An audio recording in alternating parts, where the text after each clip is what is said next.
We're talking about a society that was right in the middle of one of the main corridors of empire building and new religions in the world. This is the most dangerous neighborhood that you can possibly live in. 26 emperors were murdered in a period of 50 years. Yes. It's tremendous instability. Almost all of these emperors were generals, and almost all were murdered by their men.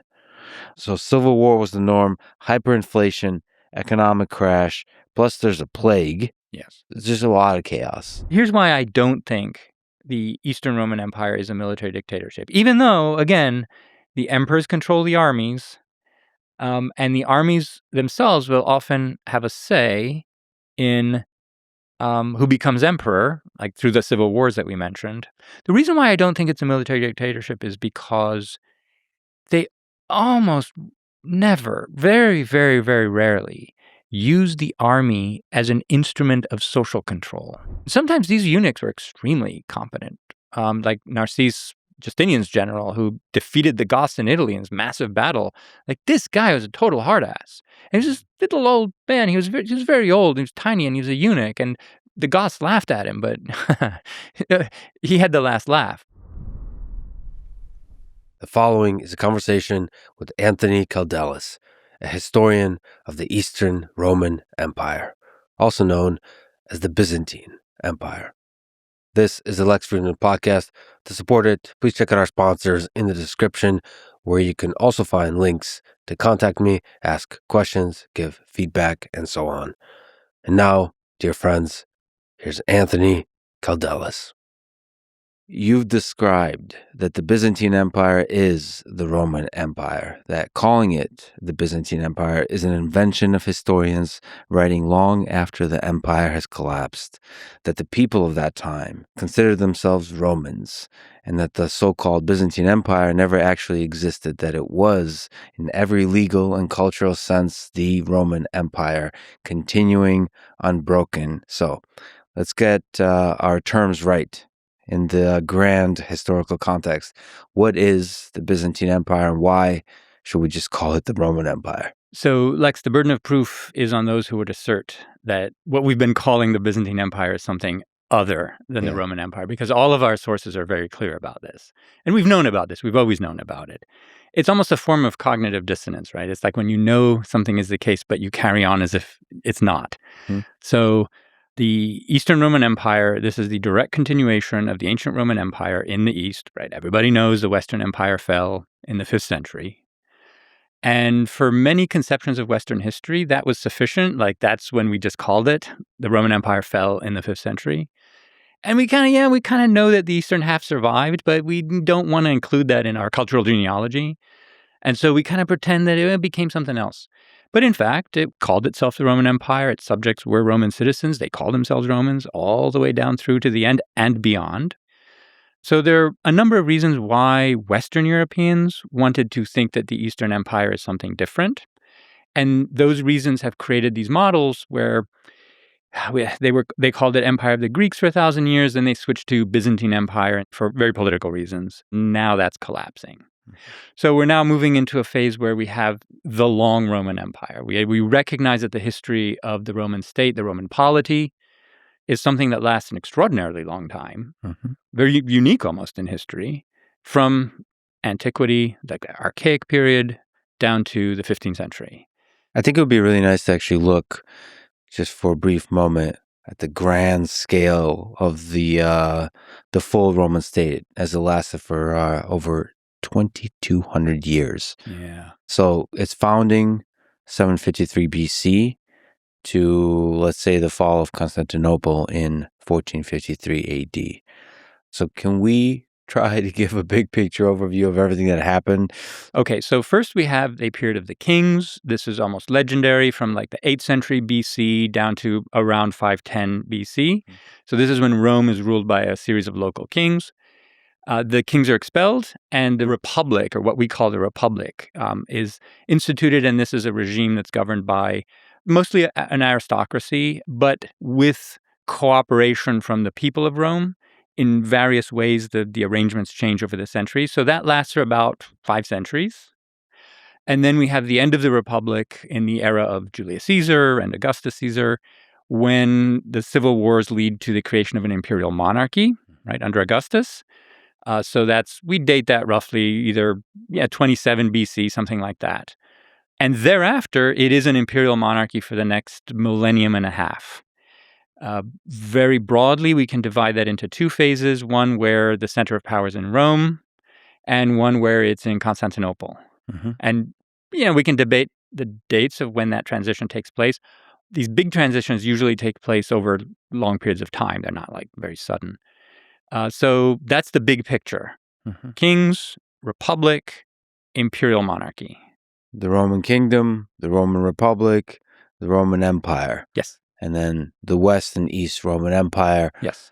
And then maybe what are the different terms that we could be using for the Byzantine Empire, including Byzantium? Is it also fair to say the late Roman Empire? So late Roman Empire we use for both East and West, starting around the reign of Diocletian, maybe even a bit earlier, so during the 3rd century AD, and that goes down to maybe the early 7th century. So that period we call late Roman Empire. And if you ask me to define its principal characteristics, it would probably be the tax system and the administration, the bureaucracy of the later Roman Empire is that comes from mostly Diocletian and Constantine's reforms. And Diocletian was in the 3rd century. Yes, 284 to 305 AD. Yes, it was a very important reformer. And we'll talk about it, but let's just do this whirlwind, and hopefully there'll be automagical images somewhere overlaid. But okay. So in 753 BC, Rome, a small city-state, is founded. And in 509 BC, the kings are overthrown and the Roman Republic is born. 390 BC, the Gauls sack Rome. And this, I believe, among other events throughout its history, is a formative trauma that hardens Rome's security obsession. It turns out throughout its history, people want to attack from different directions, and so you have to defend. So there's two wars, as we're actually saying off mic, there's two kinds of military operations. One is wars of conquest and expansion, and one is more defensive. And we'll talk about how the military changes throughout its history to allocate more effort to one versus the other. In 264 to 146 BC, the Punic Wars and the survival against Hannibal transformed Rome into a Mediterranean superpower.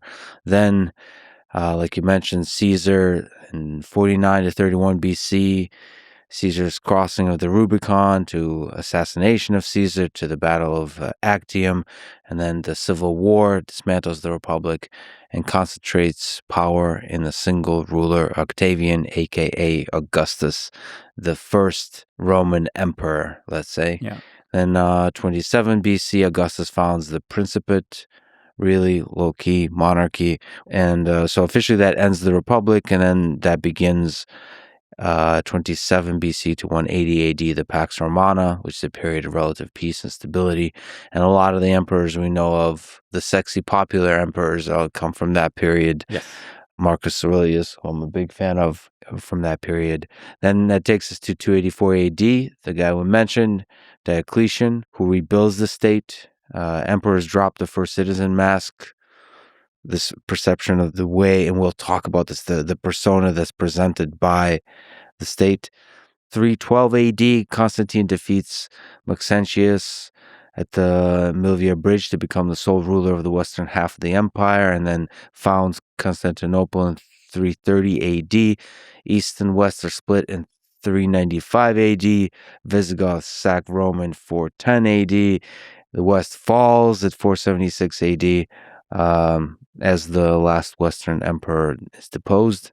And then we sort of focus more on the East Roman Empire with 527 in the 6th century, Justinian's reign. In the 7th century, Heraclius defeats Persia and then loses against the Arabs. There's the Arab conquest continuing in the 7th century. In the 8th, the Arab siege of Constantinople fails. There's the Macedonian dynasty, in that you have an excellent book about. and then the Crusades, and then eventually leading to Constantinople falling in 1453 AD. As a person who understands the full journey of it with a focus on East Roman history, is there obvious glaring holes or incorrect things in what I just said? No, nothing incorrect. I would say if you wanted to produce a sort of very swift timeline of its history, it's obviously important to focus on the moments when lots of territory was lost to foreign invaders. And these are actually three main moments. There's the Arab conquests in the 630s. This is a decade. In a decade, that war was lost. It is the Seljuk Turk conquest of Asia Minor, modern Turkey, in the 1070s. And that was very swift and partly reversed afterwards, but only partly.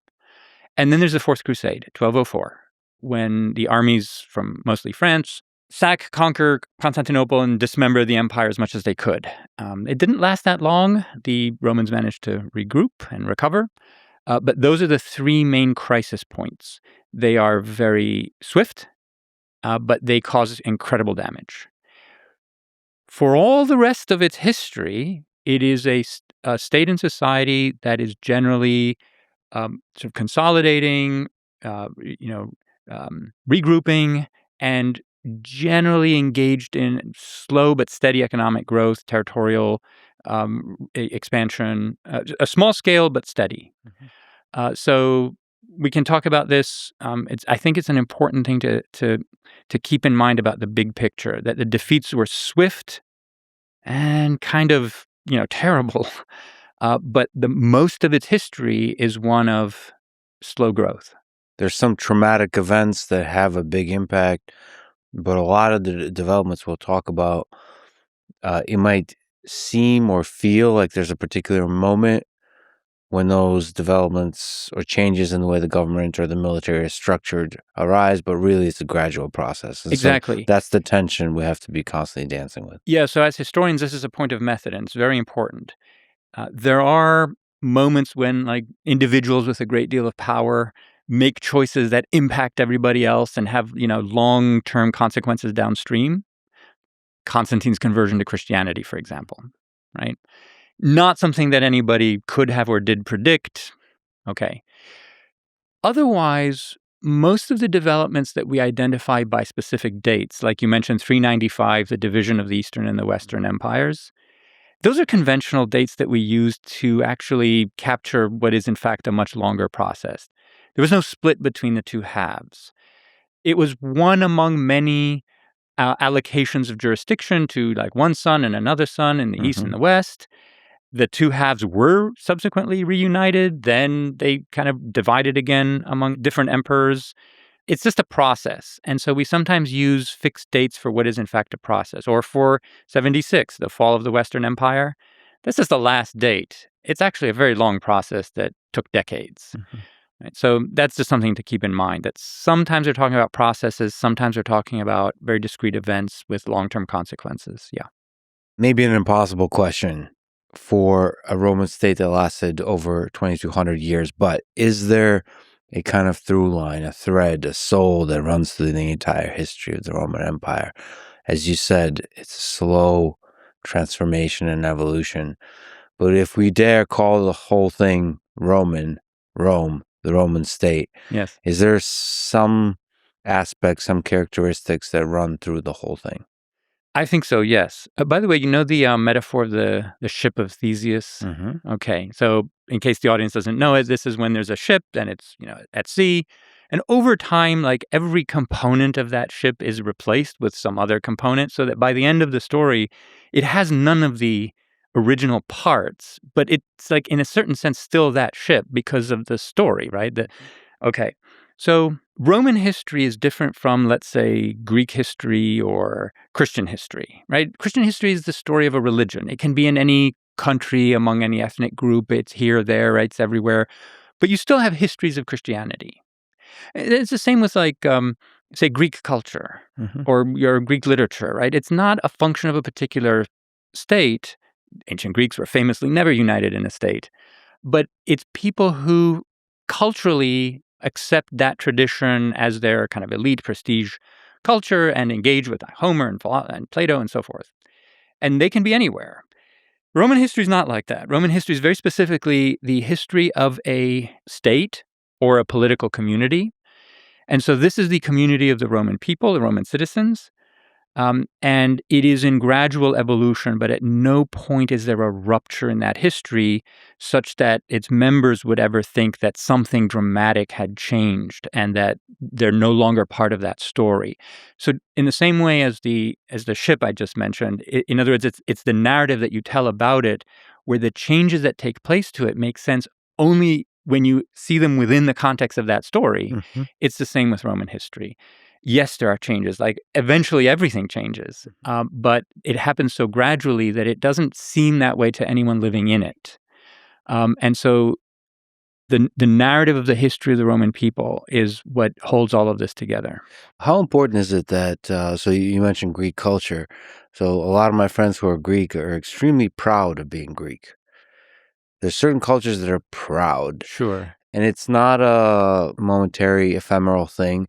It feels like a thing that has lasted for many generations. Oh, yeah. And so that is an engine that propagates through time that carries that culture forward. And so does a similar thing apply for the Roman Empire in a different way? Maybe because you say it's a political kind of community. That means a set of ideals. And we'll talk about because those ideals become even more concretized and explicit, I think, through the East Roman Empire, because one of the things you talk about is that the citizens of the empire are kind of all connected, that they are engaged in this whole sort of machinery. Anyway, that's a complicated way of asking. Is there some elements that Greek pride that I speak? Is there some kind of Roman pride that propagates the thing? Oh, there totally is. You can find authors and historical agents who definitely display this or talk about it. But we don't want to make that the center of the story or the basis for any analysis because so what you're observing in your Greek friends is also the result of modern nation building, it's the result of modern systems of education and sort of national identities, and these are fostered and created through all kinds of media and institutions. It's just a different situation altogether.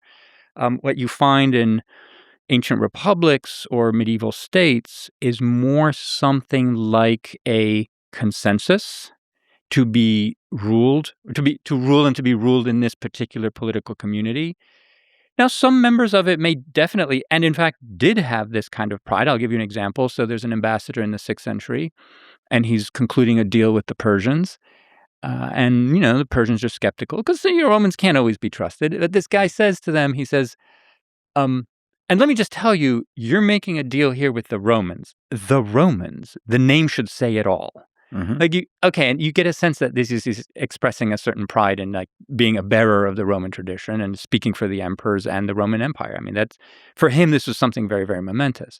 You find these kinds of examples. So these people exist, but I wouldn't want to make that the basis for like an analysis of how the society works as a whole. Sure. For the most part, it was something like a consensus where subjects or citizens, however you want to call them, they agree to let's say, be taxed and be ruled by political authorities because of what they get in return. And there's this kind of understanding of a mutual set of responsibilities. And my concern, among other things, is to try to explain how this society held together for so long. Pride, yes, among some people, definitely. You find it in the sources. But the sources are texts that are written by literate, usually elites.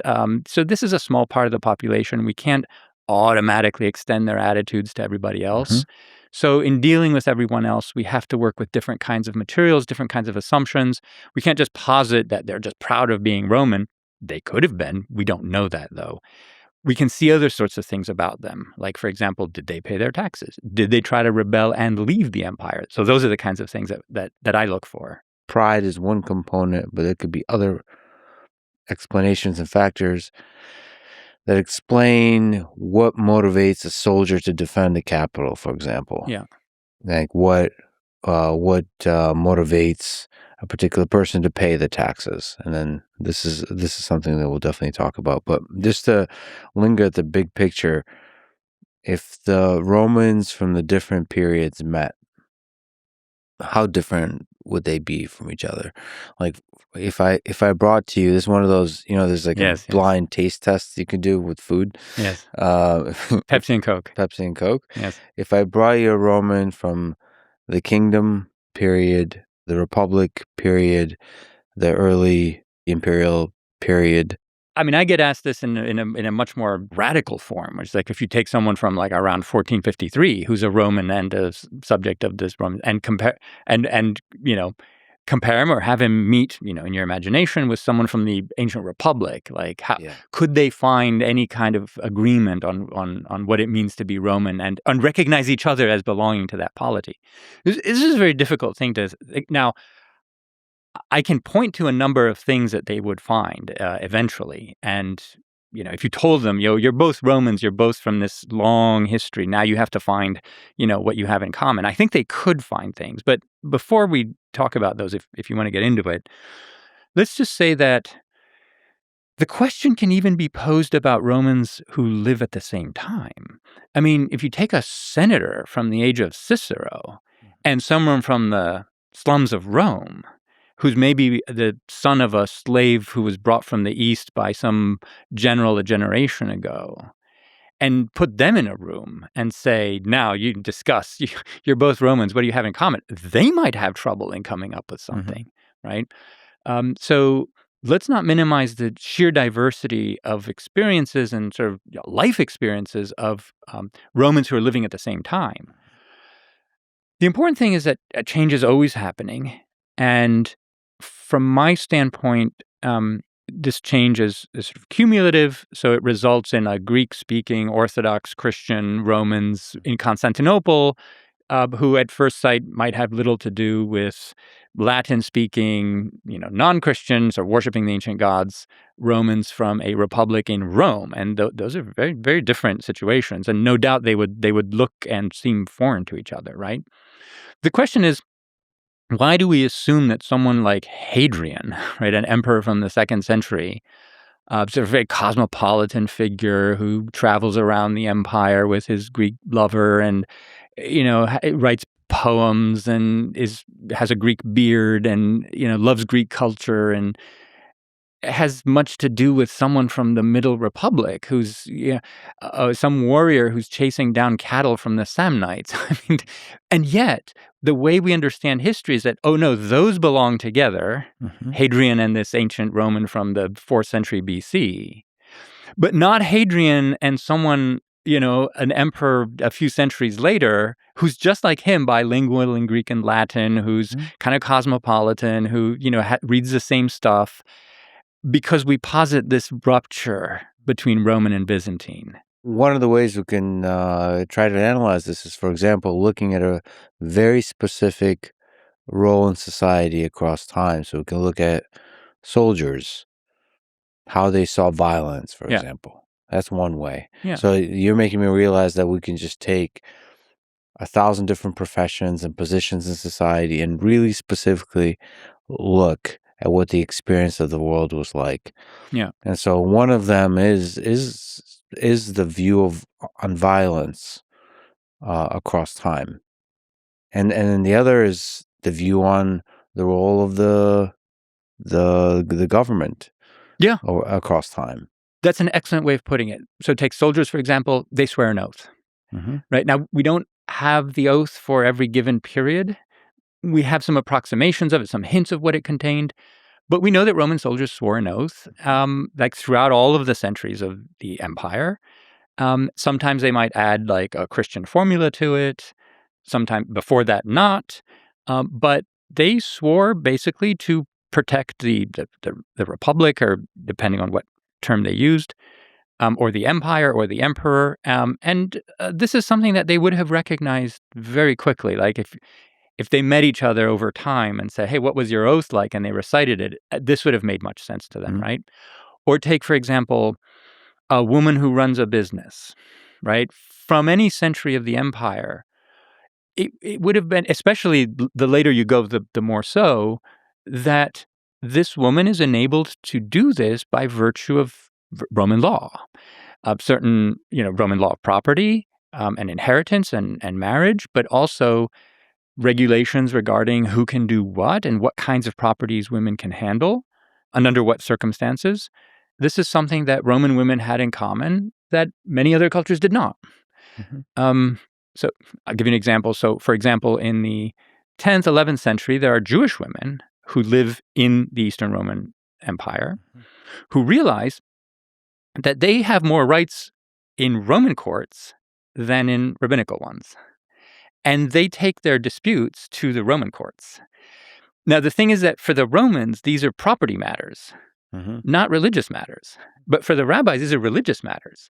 But the Roman courts trump the Jewish courts in the empire, right? And so you end up with a situation where Jewish women have more rights than Jewish women do elsewhere because Roman law is not operative. And there you go. Like these things matter, right? And that's a function of imperial law. And this would be an interesting, actually, interplay between the law and religious institutions throughout the East Roman Empire. So you argue that even though the personality of the various emperors varied, as we'll talk about, and as they're often venerated, celebrated, criticized, talked about, the late Roman Empire was projecting a persona to its citizens that was consistent throughout its history. Can you describe what you mean by this and describe the different detailed characteristics of this persona? Yes. So this persona, it's what the governments or the emperor, the court, and the spokesman, the bureaucracy want their subjects to think this whole thing is about. Like, how is power being used? Why and for whom, right? And they do so in laws that they promulgate throughout the empire. Sometimes they have these laws read in church, for example, or posted publicly. They're definitely eager to have them communicated to as many people as possible. But they're also a function of imperial rhetoric. So the way you praise an emperor, the way you talk about an emperor. You find this language in petitions. So this is a hugely important glue for this society, is that anyone could basically petition the authorities for, let's just say, just about anything. That's not technically true, but there's a lot of petitioning going on. So, if you think something's wrong or you've been treated unjustly, you can petition local officials, even imperial officials. You can petition the emperor, right? And the expectation is that that petition will be read, addressed, and answered. It might not be answered in the way that you want, but it will be answered. And those responses contain this language also, right? So these are the different media through which the emperors are broadcasting this persona. And that persona is what? Basically, that the authorities are responsive to the needs of their subjects, that they are often accountable. In other words, they understand that they are exercising public power and that their mandate is to exercise it solely for the benefit of their subjects. They keep saying this. So renouncing any kind of private interest. In other words, we're not doing this for our benefit, say the authorities. We're doing this for your benefit. Also that they're proactive. So the emperors are constantly saying that we're planning ahead. We're trying to foresee what problems you might have, and we are solving them before you experience them. And that they are also working very hard. So hardworking. In fact, one of the cliches that they keep using is sleepless. The emperors keep saying that I'm losing sleep over this. I'm not sleeping at night because I'm just worrying so much about your problems and how to solve them. Justinian, for example, was publicly known as the sleepless emperor. And not because he was a demon whose head floated around in the palace on its own, which some people... That's the thing? It was a thing, yes. Okay. That's a whole thing. But sleepless in terms of work so hard Yes. there's no time to sleep. He was a workaholic. That is conceded by even his enemies. All night he was up, just hauling officials in at any old hour to talk about whatever, wars and architecture and laws and religion and theology and whatever. So the emperors are projecting this image, right? So that's what I call the persona. Tireless effort to work on behalf of subjects, to do so responsibly, to be responsive, and accountable. In other words, if some of my officials breaks the law or oppresses you, I'm giving you instruments, like legal instruments, by which to hold them to account. Mm-hmm. So that's the persona. It's very consistent, and I think it's part of the mechanism of tying the society together. In other words, if subjects think that their emperors are like this, right, they're more likely to agree to the consensus of essentially paying taxes. And you draw this distinction between rhetoric and action, what the authorities say and what they actually do. So when you say persona in the modern times, some of that could be reframed as propaganda, for example. Yeah. And propaganda implies that that there's a big gap between the rhetoric and the action. And one of the things you said you took away from reading Machiavelli is that we should judge people not by what they say, but by what they do. So how much of the Roman Empire's government of what they espoused was merely rhetoric, and how much was true in how they acted? Yes.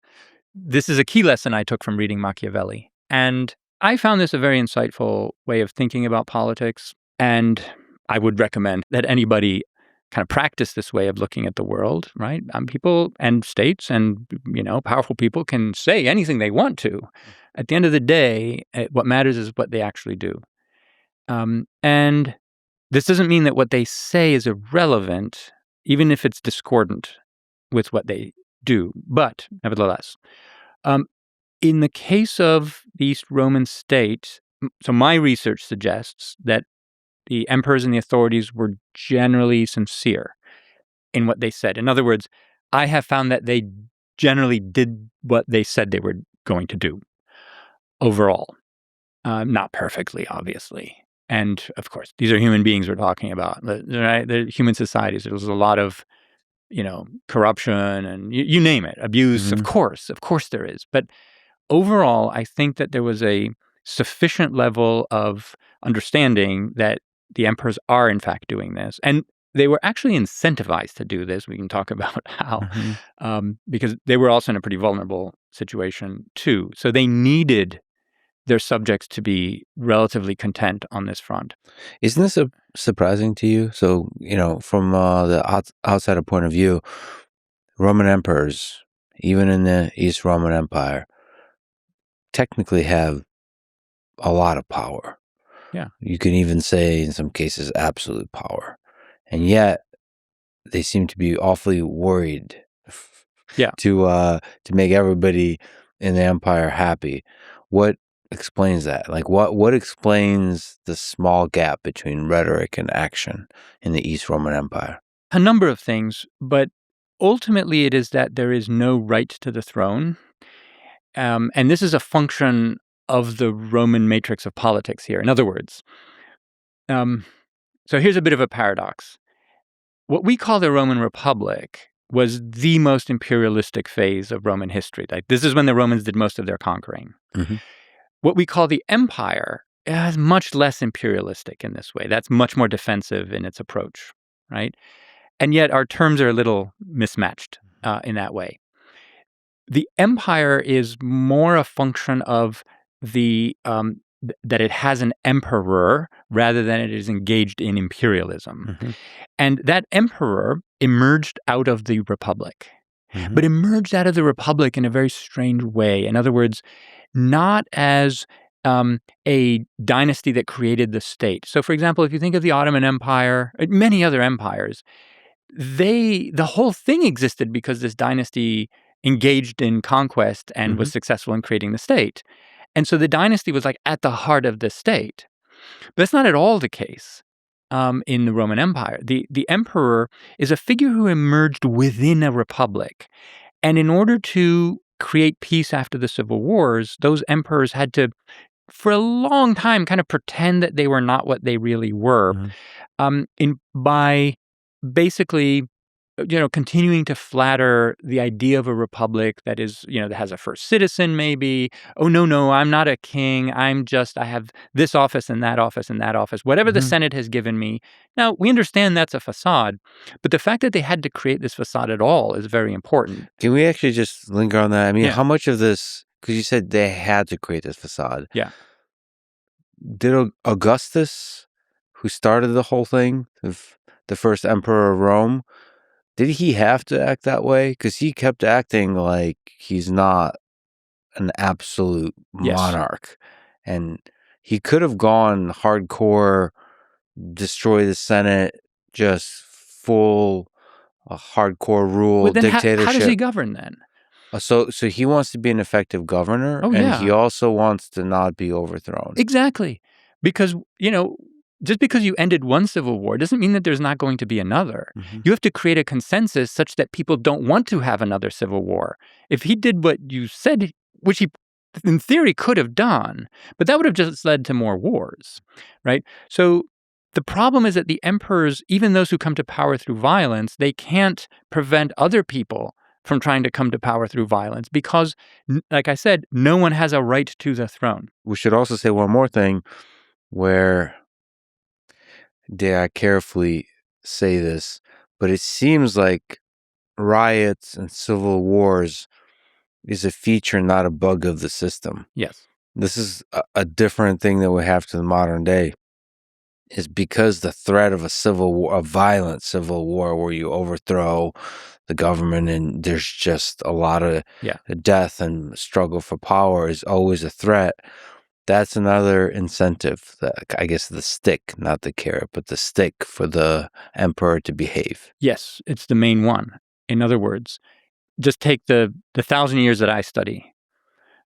There's something like 120 civil wars. Mm-hmm. Now, these are usually very swift. They're over quickly, and they're never about ideology. So they're not like modern civil wars, right? It's about slavery or the rights of kings or whatever. No. They're solely about who has the power. Mm-hmm. All sides have the same ideology. They talk about, the responsibility of government in the same way, right?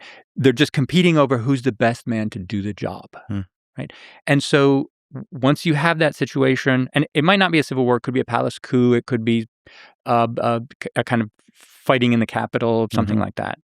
Once everyone's taken their side and you have a winner, that's the emperor, and you often overthrow the previous regime. I'll give you some statistics. Something like 46% of the emperors of Constantinople are overthrown through violence. 46%. That's almost half, right? So that's a huge number, which means that every emperor is vulnerable and insecure, and they know it, right? So what they have to do is make sure that that doesn't happen to them.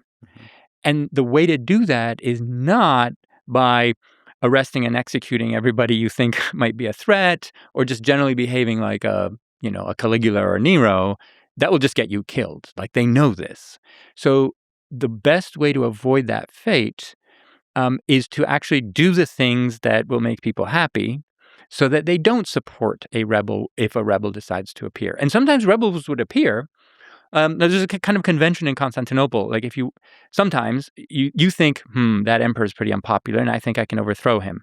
And what you would do is you would march down the center boulevard and, you'd have your people just call the populace of Constantinople out to rally, to, maybe go to Hagia Sophia, the church, and just create a big crowd and call for the deposition of the emperor. And, maybe that would happen. And sometimes it did. And sometimes it didn't.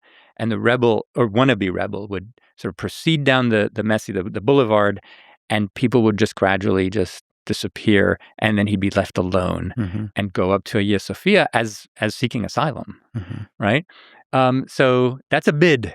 That's someone making a bid for the throne, and it just goes disastrously bad. Other times, the people come out because they hate the emperor, and they drag the emperor out and cut his nose off or whatever. So emperors are constantly trying to prevent that from happening, and the best way to do that is for goodwill. I'm trying to load in that kind of world because it's a different world than we live in today. Yes. There's a constant inner workings of policy development inside government. Yes. But the check on power is like literal, like, we will murder you. Yes, it depends on the period. Sometimes murder you, sometimes blind you, sometimes cut your nose off. But there were periods... Thank you for the nuance. There were periods that were more civilized. We'll just basically, you get retired to a monastery. Right. Okay. You're right. So here's what elections do. Elections give a government a mandate for, 4 or 5 years. And during that period, you may be unpopular, but you're legitimate, right? Because of the institutions. Whereas in Constantinople, we don't have those kinds of institutions. We have instead an ongoing referendum. We just call it a perpetual referendum, right? Mm-hmm. And in fact, the emperors they're conducting opinion polls in a sense because they appear in public. They appear in public, everyone is expected to cheer and chant acclamations, right? Like slogans, right? So you have 100,000 people in the Hippodrome all chanting, worthy or many years for you, Augustus, or something like this. And if that happens, it's great. But if you appear in the Hippodrome and people are like sullen, if the chanting is a bit tepid, or if they're booing, then you know something's wrong, right? So you got to find out what's wrong. It could be something like the grain supply is not working or whatever. And so emperors are desperate to fix those problems. And the Hippodrome is this big gathering place in Constantinople, which I guess a lot of people gathered at and did this kind of cheering or not cheering based on policy and whether the emperor is popular or not. This was democracy. I apologize to use that term, but in our conception of what that means, because what do we mean by democracy in the modern day is that the people somehow have a connection to who leads and how they lead. And the Hippodrome was that connection between the people and the leaders. Yes. Now we can talk about modern democracy if you want. I have my own views about modern democracy.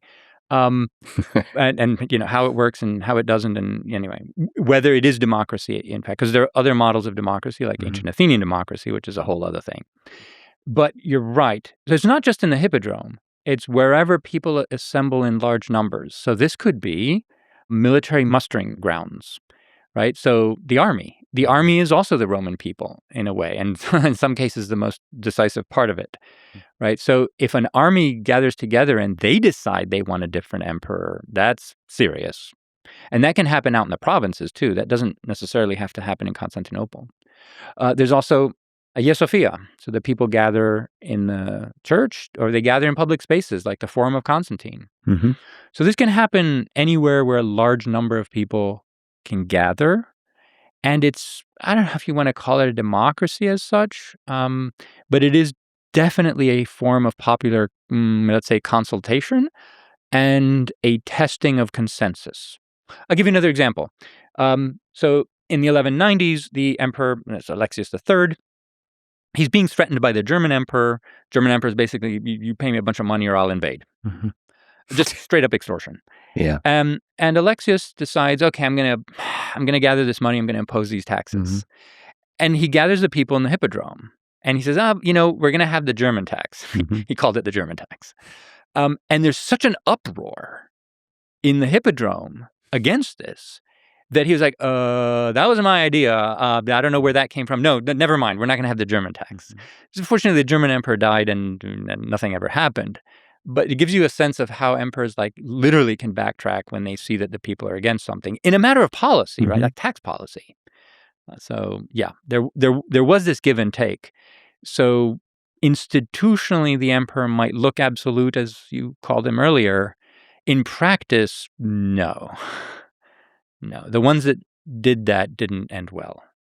And we should say, going to Perplexity here, the Hippodrome of Constantinople was the main stadium and social center of the Byzantine capital, used primarily for chariot racing and imperial ceremony, and today survives in Istanbul's Sultanahmet district. And the reason I looked this up, I wanted to see how many people. Shaped as a long U-shaped race course with a central barrier and tiered seating, it may have held from roughly 30,000 up to 100,000 spectators, though exact capacity is debated because archaeological remains are limited. Yes. That's a lot of people. 30,000 is definitely a pretty underestimate. Yeah. The Hippodrome is still there. I mean, you can see it from it's like satellite photos. The shape of it is still there. And actually some parts of the Sfendoni, the sling around the southern side is still there. You can walk around it. And it's right next to the palace. In other words, emperors didn't have to go far. Now, Sometimes there are events for replacing an emperor. So say the emperor dies in his sleep and there's no heir. This happens in 491, for example. And so the people gather in the hippodrome in order to have a discussion with the court about whom to appoint. Now, in those kinds of contexts, it's entirely possible that there are people also in the arena, like not just in the stands. I think some military units might have just been arrayed there rather than in the stands. So you can get more people than what we project might fit in the stands because they're not having the races on that day. We should say, so like, I think the thing that was emphasized in the first paragraph is the athletic events and the entertainment events, right? Like the imperial ceremony. But there is a sort of a political gathering was also popular. The hippodrome was not just for sport. It was where emperors appeared before the people, where acclamations, public punishments, and political demonstrations took place, and where the rival circus factions, blues, greens, reds, whites, became powerful social and sometimes paramilitary forces.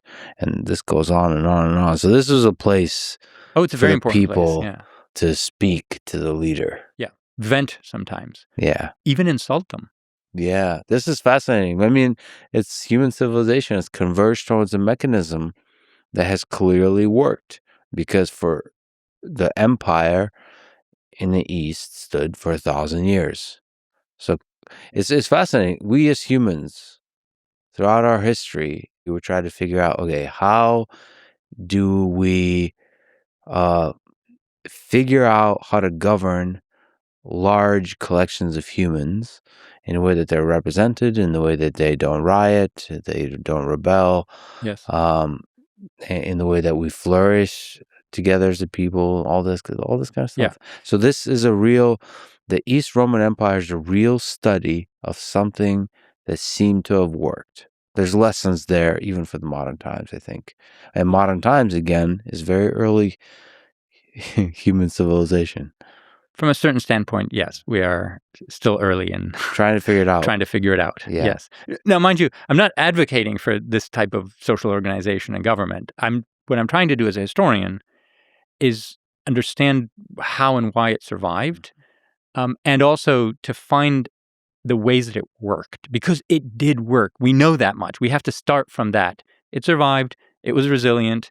There was a lot of give and take in the exercise of power. And I want to understand the mechanisms of that. So if we can, before we go to Emperor Constantine the First and the founding of Constantinople, can we look at some maybe seminal events that led up to some of the topics we'll be talking about? So one of them, maybe tell me if this is not as interesting as I think it is, but the Edict of Caracalla in 212 AD. So this is where you described that starting with Augustus in the early imperial period, government saw itself as a protector of the Roman citizens, which is a minority of the people living in the Roman Empire. It doesn't consider the provincials. And then you described that the Edict of Caracalla that extended full Roman citizenships to basically all free inhabitants of the Roman Empire. So what is it? Why was it done? Why is it important? And how did it change the Roman Empire? Right. I agree with you that this is, in fact, a very important, it's a real turning point in a sense, but it also is part of a process. So for various reasons, the Roman polity tended to bestow its metropolitan citizenship, that is Roman citizenship, on its allies and eventually in time on many people that it had conquered. And it had various mechanisms for doing so. It could bestow block grants. Sometimes it allowed its generals to bestow citizenship on people they thought would be necessary players for controlling local societies. Sometimes they even allowed foreign cities like non-Roman cities, to decide who would get Roman citizenship by basically electing them to certain kinds of offices. Like they outsourced a lot of this. And so you have over time the steady growth of a Roman community of citizens who are not all in Rome and who are not all of Roman origin, whatever that means, but they were not descended from people who were from Rome. And this proceeds, it expands. By Caracalla's time, so early 3rd century AD, we can estimate that maybe at most a third of the free citizens of the empire are Roman citizens. Everyone else has local citizenship, like you're Alexandrian or Athenian or whatever. And you're subject to those laws. This emperor, Caracalla, now that's his nickname. His reigning name is Marcus Aurelius Antoninus. So just like Marcus Aurelius, it's the same name, 2 generations later. Some badass names for emperors, by the way. I don't know if it's chicken or the egg, but just some epic names. They've been remembered that way, and so we read that back into the name. And absolutely, yes. But anyway, Caracalla. Yeah, so he issues this edict in 212 called the Constitutio Antoniniana, named after him. Some people at the time called it the Divine Decree, which basically extended citizenship to everybody. Now, we don't know exactly why he did so. We can guess the reasons that he said he did so, and this was for religious reasons. In other words, he wanted people to go to the temples and pray and give thanks to the gods for his survival out of a coup, which is whatever. And it's possible that there was some kind of religious motivation here, and he wanted everybody to do so as Roman citizens to honor the Roman gods and something like that. Other historians at the time said he did it for tax reasons. We don't know exactly. There might even have been a kind of ideology of a unified community across the empire playing in his, if not in his mind, in that of the jurors, that is the legal advisors that he had. So that's possible. But less interesting than his motivations. More interesting are the consequences of this and what it tells us about the Roman community. So imagine a situation where, like, no modern empire has ever done this, really, right? What's significant about the Roman case is that not only did they extend citizenship to everybody, but they meant it. This is something that had teeth. In other words, it meant that the rights and opportunities that were available to Roman citizens, say, in the Roman Senate at Rome, are now available to everybody. And within a generation, you have a situation where, like, all of the emperors are provincials, right? All the most powerful people in the empire from the provinces. This is like mind-breaking, mind-blowing. This is incredible. Yeah.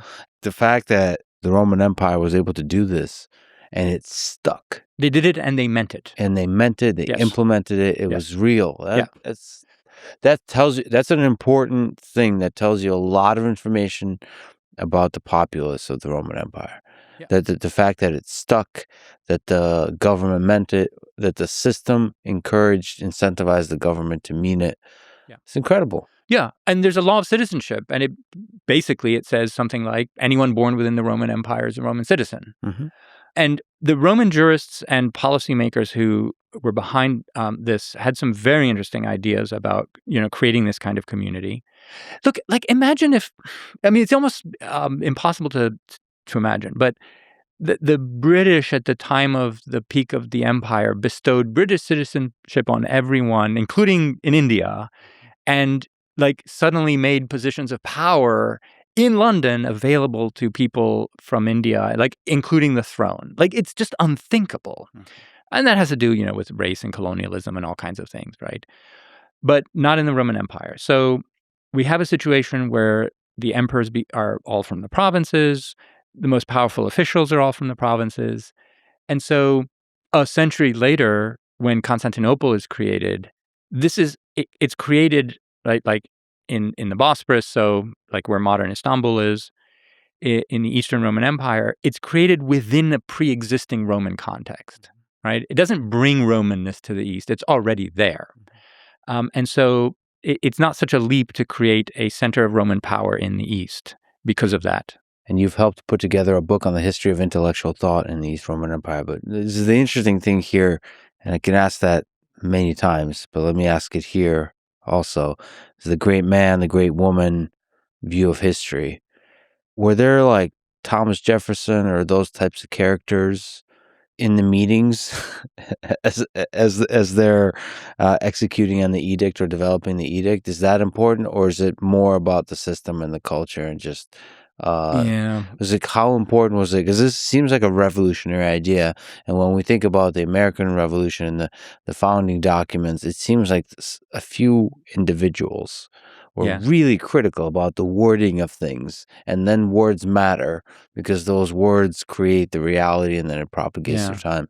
For the edict, I suspect that yes, there were a few people who were behind it, and quite possibly jurists, that is, Roman legal scholars. And 212 is in an age of very important Roman legal scholars, Ulpian, for example, and others.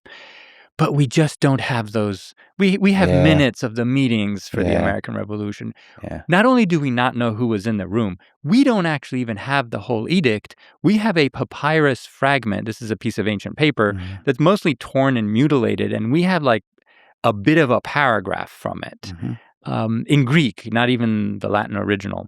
And it's kind of torn, but it actually preserves the key clause, right? And that's all we have of the original.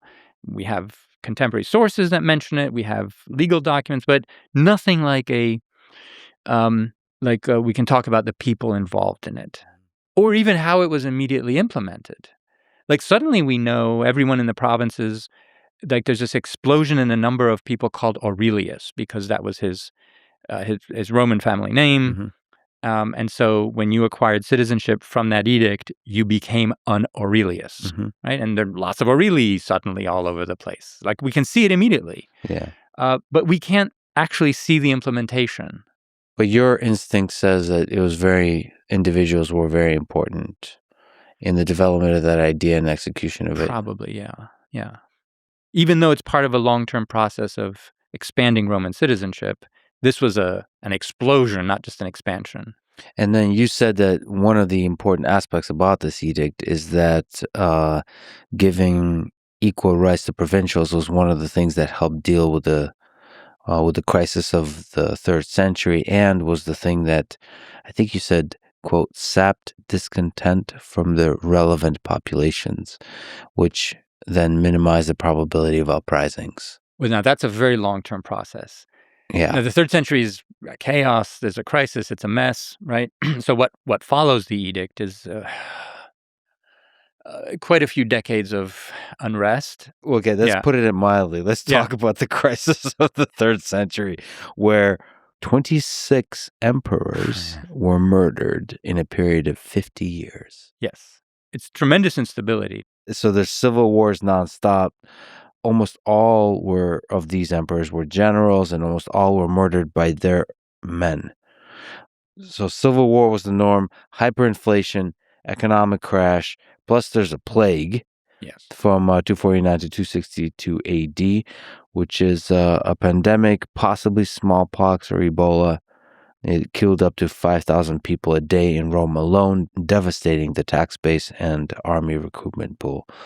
And the empire fractured into 3 pieces, but then Emperor Aurelian miraculously reconquered them in a period of 5 years. So it's just a lot of chaos. It deserves the name the crisis of the 3rd century. It's a perfect storm. Yeah, I mean, you have a crisis of imperial legitimacy, basically the armies proclaiming emperors left and right. In an odd sense, ironically, this is in part because there are now a lot more stakeholders in the Roman tradition, right? There's all of these provincial armies, and they're appointing their generals as rival emperors. But you also have a serious uptick in foreign invasions. In the north, you have the creation of the Sasanian, Persian, or Iranian Empire in the east, and this was very, very bellicose. So lots of foreign defeats. Armies are defeated by, like, quote, barbarian enemies. You have eventually inflation, and you have plague.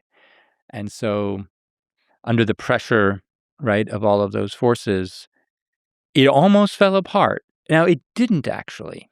Inevitably, there are also historians who downplay the crisis. Of course, but and legitimately so, right? We must push back against every of these characterizations. 26 emperors died, bro. That's just the emperors. That's just the emperors. we should be. Sorry, in 50 years. Yeah. Every other year, emperor dead. Yeah, that's Civil war. That's political instability at the top, right? But Right, that's not... what are the lives of most people? So if you go Sure. to Egypt, for example, which is kind of out of the right, what's going on there? How are people living there? And we can see how people are living in Egypt because we have all these papyrus documents from Egypt, That's true. and for the most part, they don't seem to be experiencing a crisis. I mean, this is something you talk about. Constantine, as we'll get to him, is one of the most murderous leaders in all of human history if you consider his own family. Yeah. But if you're living in the provinces, he's he's not that murderous. No, he's perfectly fine. So it's very important to actually remember about what the actual experience of the average citizen of the empire is like. Yes. Fair. Okay. So, but how, maybe there's more we could say about the crisis.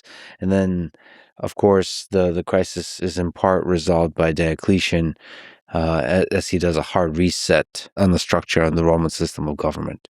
So maybe you could speak a little bit more to the crisis that's important for us to understand and how Diocletian solves the crisis in 284 AD. Right. So again, these are processes rather than specific events. Sure. So for example, you mentioned that the empire kind of breaks into pieces. Yes. And we have what's called sometimes the Empire of the Gauls. Gaul or modern France and sort of Britain for a while for a decade and a half or so are kind of like this little separatist empire. So what's interesting about that is that this was not an attempt to break away from the empire. In other words, it's not some discontent provincials who are just tired of Roman rule and want to break away and do their own thing. No. This is actually just it's an attempt by provincial generals to take the throne, and that's to rule the entire empire. It doesn't work. They get only as far as the provinces that they take. Mm-hmm. And the only way that they know to set up a state is to make it a Roman state, right? Like that's the total of their political imaginary is like, well, we're just going to do a Roman thing here. And maybe we'll get, we'll reunite the empire ourselves, or as happened, Aurelian, that is someone from the other side, will reunite the empire. But it's always a Roman model. Like it's almost like there's no alternatives by this point. So that's interesting. What Diocletian does essentially is the way I characterize it sometimes is that he turns the problem into its own solution. In other words, the problem is too many emperors or wannabe emperors because there's just more going on. Like one emperor can't deal with all these problems along the frontiers, with all the political problems. So what he does is he deputizes some of his colleagues, people he was on very good terms with from the army. These are all Illyrians. They're from, by the way, for a few centuries, the emperors are all from this region of the former Yugoslavia that's the size of Scotland. That's where they all come from. What explains that? The army. These are military men, sometimes hard-drinking military men, very good at their job, like Aurelian you mentioned, right? So there's a series of Illyrian emperors who restore stability. And the reason why there's so many Illyrian emperors is because they work their way up through the ranks of the army. And the regions of Yugoslavia at that time are sufficiently, economically underdeveloped that there's a strong incentive for young men to go join the army because it's a living, and so Illyrians become like kind of the backbone of the Roman army, and they're described as these tough Roman conservative types. I mean, these are tough military guys. I say that to draw a contrast between, say, Hadrian, whom I mentioned earlier, who was a much more sophisticated, artsy, poetic, cosmopolitan emperor. Also a hard ass. You did not want to mess with Hadrian. But these guys from the 3rd century are military men through and through. Like their whole careers are in the army. Yeah. And they have like the military stubble. Yeah. They've got these thick necks. Yeah. They look angry. They've got their hands on their swords. Like they're not projecting an image of sort of calm and sophisticated, So military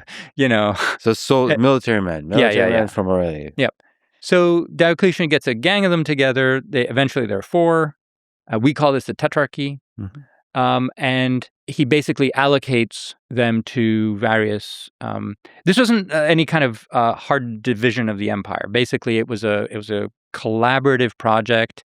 They each went wherever they were needed. Is it fair to say that there was 4 administrative zones? He allocated each one to a zone? Broadly, I'd say more military zones. Okay.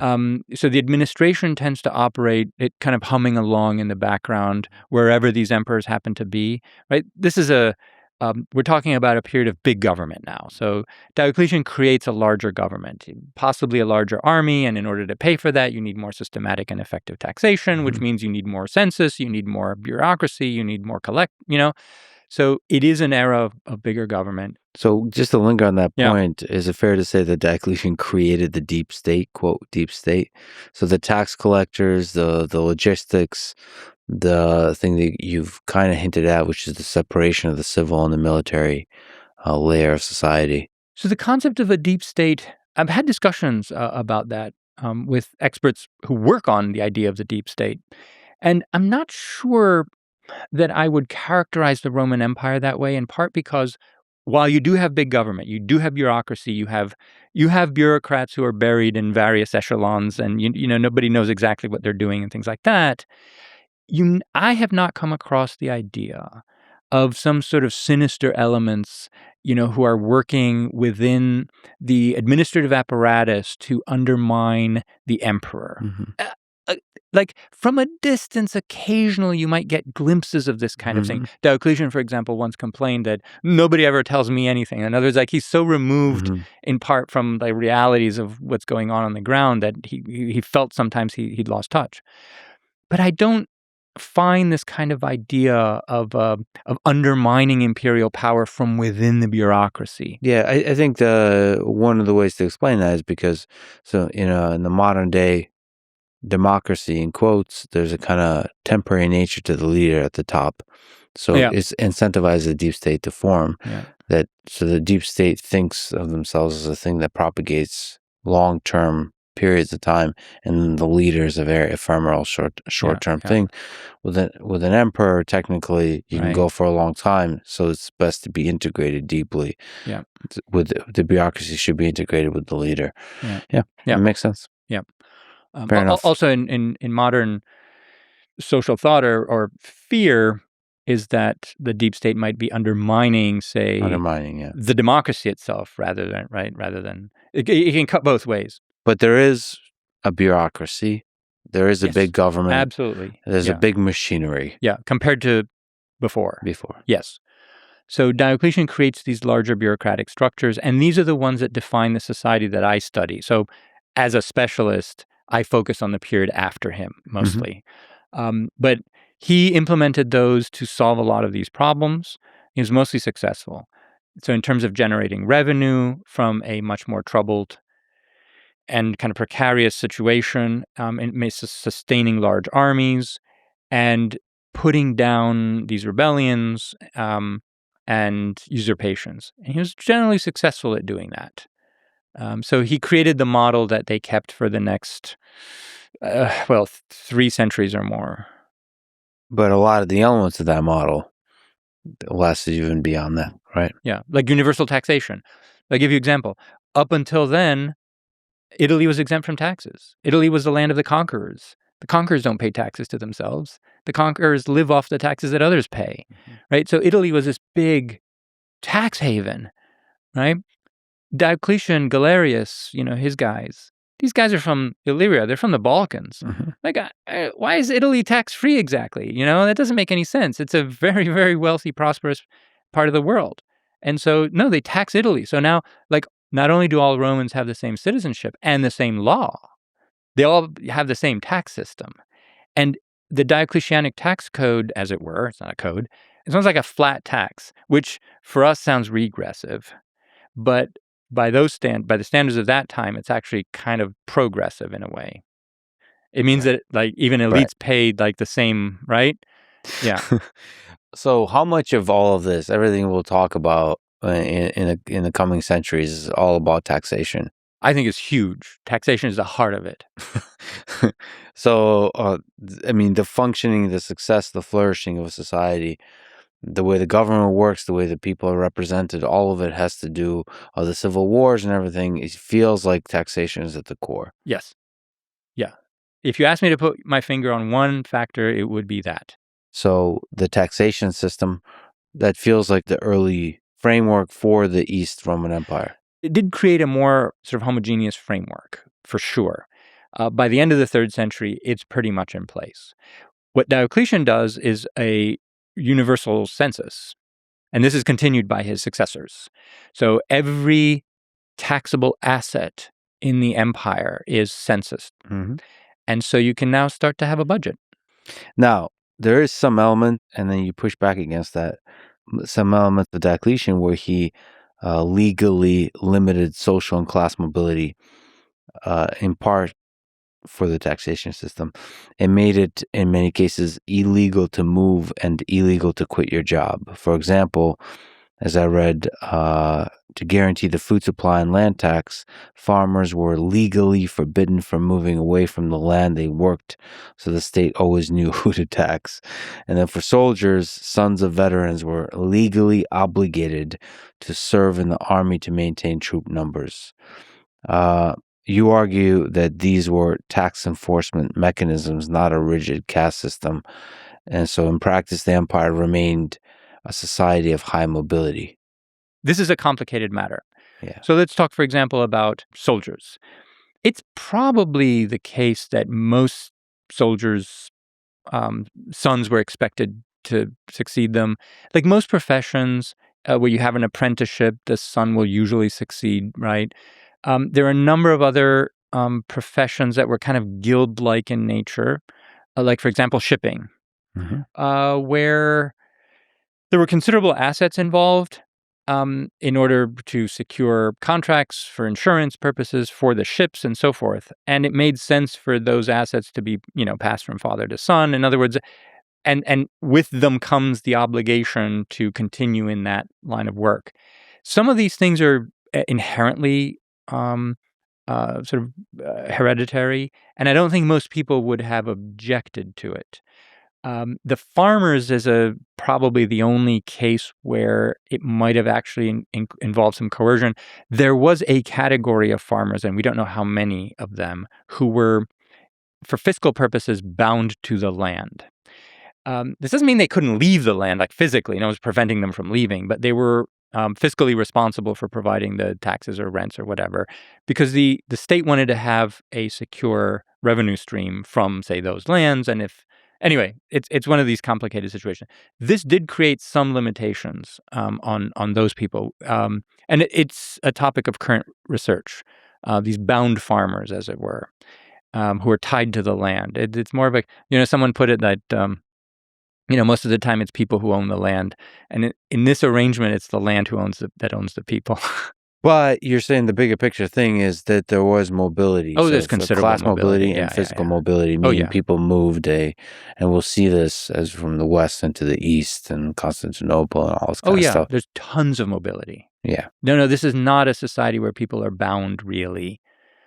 We don't find anybody who's like, I really don't want to be a soldier, but my father was a soldier and I'm obligated to be one. Like we just don't hear those kinds of complaints of people who don't want to be a soldier. Why wouldn't you want to be a soldier in the Roman Empire? I mean, it's got tremendous perks. Right. Yeah. So can we just linger on why is it that Diocletian was able to stabilize that empire? It's like, the crisis of the 3rd century really threatened to tear apart everything.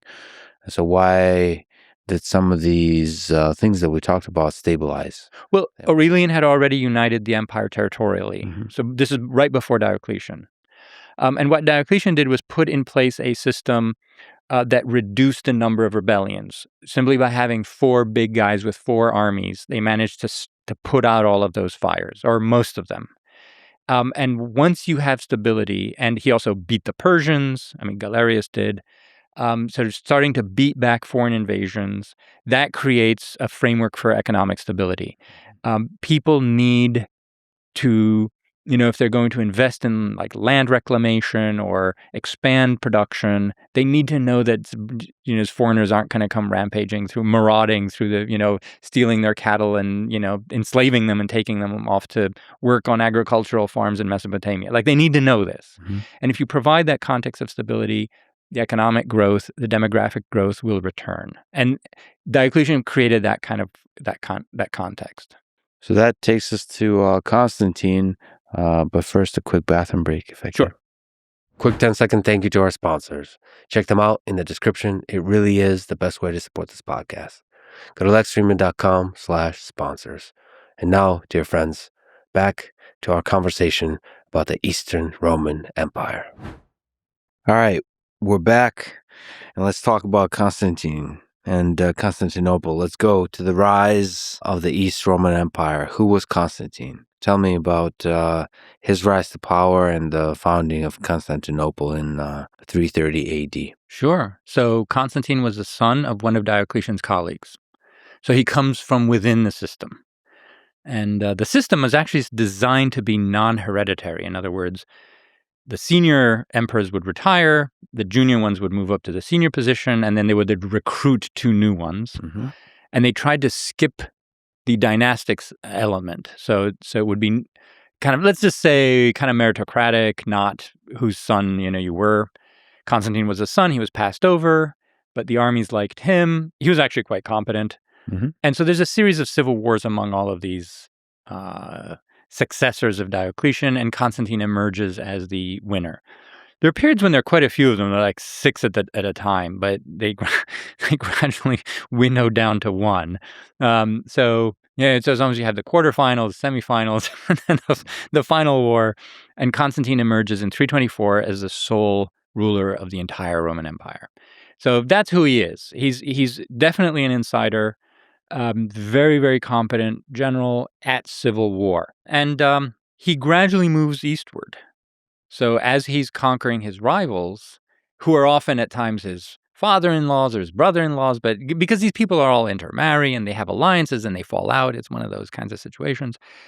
He moves eastward, and by the time he defeats his last rival, this an emperor called Licinius, in 324, he's in the east, and Licinius had his headquarters, or one of his headquarters, at this town called Byzantium. Byzantium is a city right where Constantinople was founded, and it is at exactly the point where Europe meets Asia, so on the Bosporus. And it's a very strategic location. It always had been, right? So whoever controls the Straits of the Bosporus, we don't need to explain how important that is.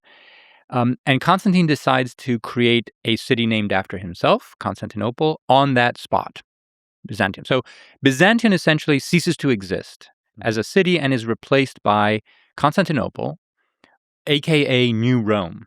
So it's pretty clear that right from the beginning, Constantine intended this to be a kind of branch office of Rome in the East, a kind of copy and paste of Rome in the East, and it's a plan that his successors continued.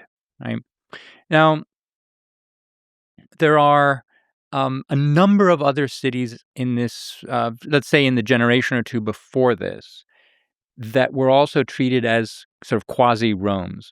Basically, there was this historian in the 3rd century who said, well, wherever the emperor is, that's Rome, right? Because emperors are now itinerant. They're no longer staying at Rome. They're mostly on the frontier, and Constantine is one of these frontier emperors. They will sometimes visit Rome, maybe once or twice, maybe once a decade, something like this. So Rome becomes something that can be sort of copied and pasted in other parts of the empire. And a bunch of other cities get called, a new Rome, an other Rome, an alternative Rome, my Rome. And Constantinople is the last and most successful of those. So maybe can you speak geographically the importance of Constantinople? It's an interesting place because it... When you're talking about a land so large as the West and the East, with enemies, with threats from all kinds of different directions, the location where the emperor sits is important. Very. So look at Rome, right? So it's right in the middle of Italy, right in the middle of the Mediterranean. Very safe location in a way, but it's very far from the frontiers. And this is a period when emperors need to be with the armies, right? They're not senatorial emperors who are sitting in Rome having meetings with senators. They are military emperors who are marching along the frontiers, mostly with generals rather than civilian administration. So they're doing their job. Like, this is the hard work. They're slogging through the mud of winter campaigns, right? They're not just sitting in a palace enjoying themselves when they could. But Rome just becomes inconvenient because of that. And if you look at Constantinople, it is kind of halfway between the Danube frontier and the Euphrates frontier. So if you want to prioritize the East or treat it as an equal part of the Roman Empire, as these emperors all did, in fact, almost all emperors who had a choice about whether they would stay in the East or stay in the West chose the East. There's only one who chooses the West, and that's Valentinian later in the 4th century. All the others understand that the East is where it's at. And Constantinople is right between the Danube and the Euphrates. These are two major frontiers. And so it allows emperors to move between the two. And also look at its location north, south, east, west, right? So north, south, it is the node between the Black Sea and the Mediterranean, right?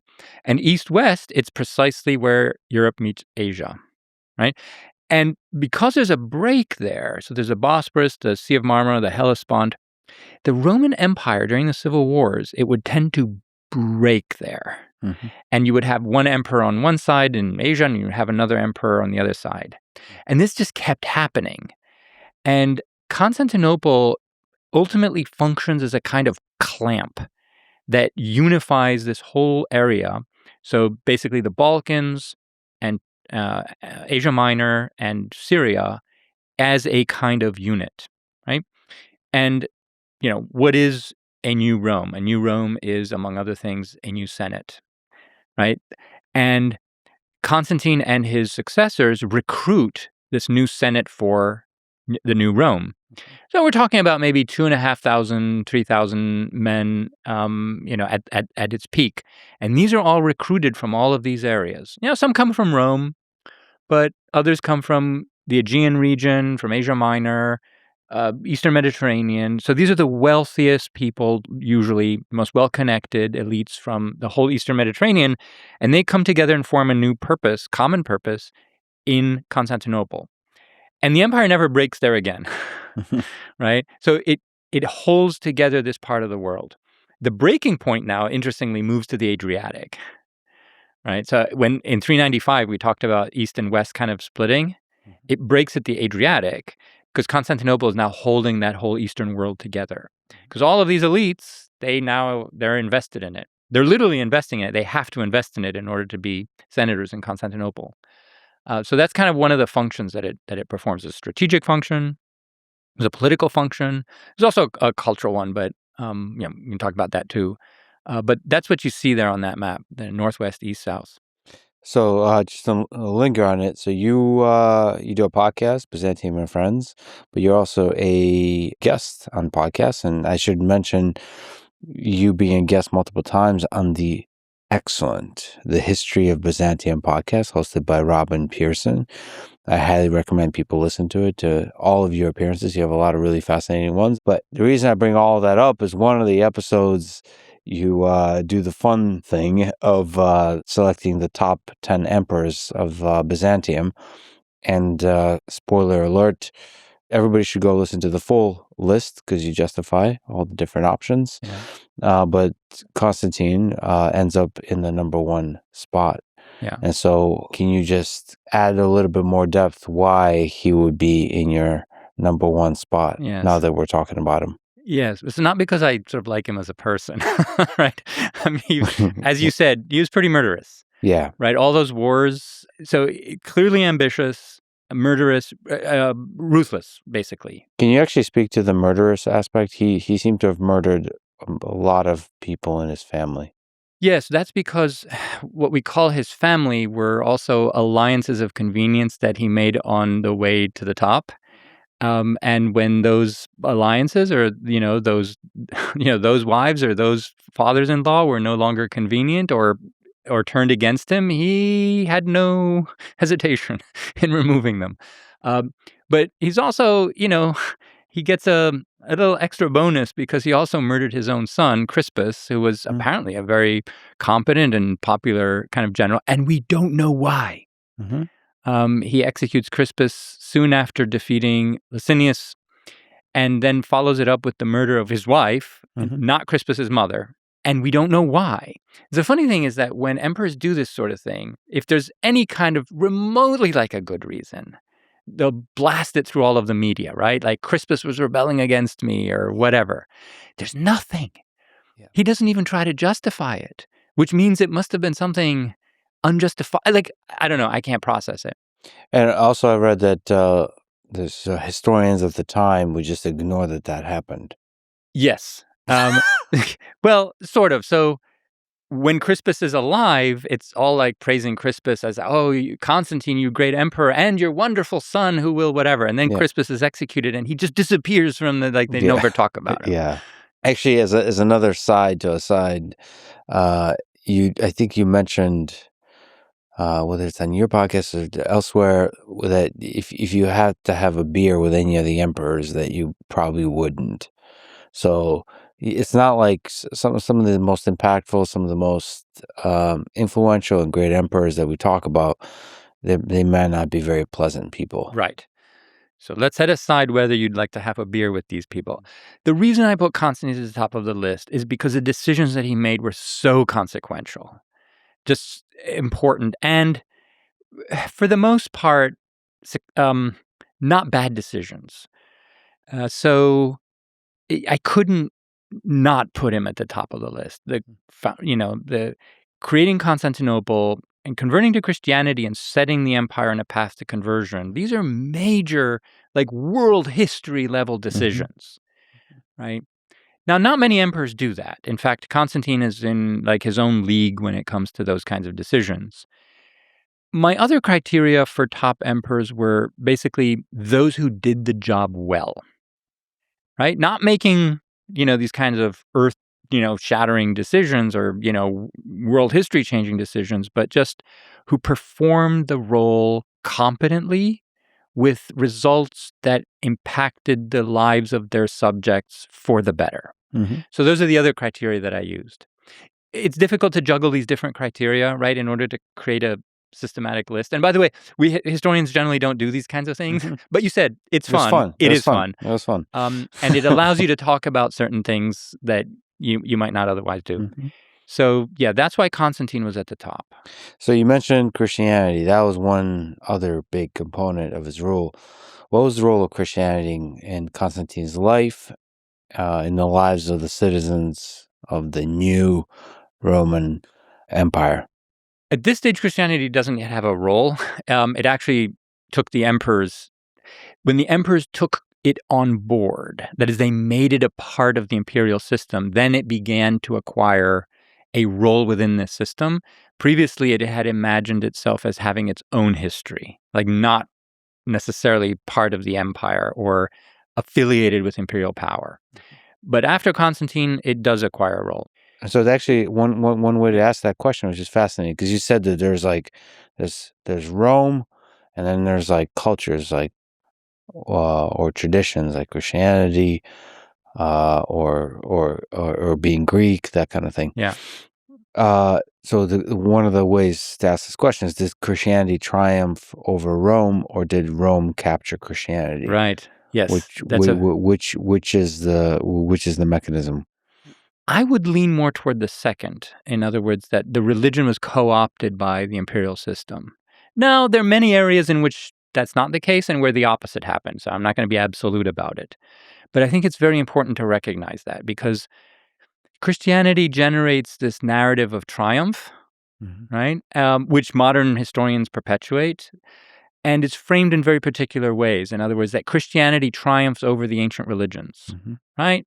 So displacing Zeus and Apollo and all of that, and animal sacrifice is gone. And like that's because Christianity triumphs. And that's a very narrow way of looking at it. In other words, you pick your enemy and then you can defeat that enemy, right? But if you look in the other direction, there's like the Roman imperial state. And you cannot say that Christianity either triumphed over it or even tamed it or anything. It actually became part of it in many ways that determined its history for centuries and, in fact, down to today. So this is very different, for example, from the history of Islam. So Islam comes into existence without a pre-existing state to receive it and take it on board. It creates its own state, right? So the Muslim armies, they conquer this empire, and then they have to sort of govern it. They think according to whatever Islamic principles. The Quran doesn't say anything about running an empire. So that creates a completely different society, right? Where like Islam is really a primary kind of identity and like drives a lot of developments. But Christianity comes into existence within a very well-developed society and political system. Now, here's the thing. We don't know exactly how many Christians existed in the time of Constantine. We speculate maybe 10% of the empire. That might be very high, right? But even if it's 10%, it's not a lot. And these are not like elites for the most part. Maybe middle, what we loosely call middle class, a few elites, a few slaves, like this kind of thing. Mostly urban. And keep in mind, most of the population is rural, right? So pockets of concentrated, Christian groups in cities. That's what we're talking about. Not terribly politically powerful. So Constantine's conversion to Christianity and moving the empire towards Christianity is not something where it's a gigantic majority of the people or it's a political convenience because it's the elites. It's something else. Right. I mean, pretty revolutionary decision, I would say. Exactly. Now, there used to be theories that Constantine did this for like pragmatic, cynical reasons, that he like wasn't a true Christian or anything, but there was some kind of political gain to be had here. But I have never read a convincing account of what exactly that political gain is. We now know that there are fewer Christians. They were not that influential. You can make an argument that bishops are a kind of convenient social influencers, you might say. Like you can use those. They're not a threat to your position, right? So a bishop is not going to try to take the throne. So they're not dangerous political operatives in that way. But they do have some influence over sectors of society. And so that might be okay, I see that. But I don't quite see the argument for like going full Christian just to get the support of some bishops, who actually pretty quickly turn out to be, some of them, more trouble than they're worth. Anyway, so I have not yet seen a convincing political argument for Constantine's decision, which means that you then fall back on a personal explanation that he did this because he was a believing Christian, right? And he came out, in support of the religion that he held. And that's kind of where most scholars are today. Though, I got to tell you, historians are very uncomfortable about personal choice, like explaining history in terms of these kinds of personal choices. Because Constantine's conversion is like, it's massive. It opens the door. It incentivizes so many people to also convert. Because Romans will generally do what their, rulers will tell them. If we've mentioned Hadrian a few times, he had this lover, Antinos, Greek boy from Bithynia, who died in an accident in Egypt, whatever. And Hadrian said basically that Antinos should be regarded as a god throughout the empire. And he was. We have like more statues and busts of Antinos from all of these temples all over the empire than I think of anyone else except Hadrian. So yeah, if the emperor says like this is a person is a god now, put statues of him everywhere, they will. And when Constantine comes out in favor of Christianity, suddenly people discover that, this is an interesting, right? It's got the support of the emperor.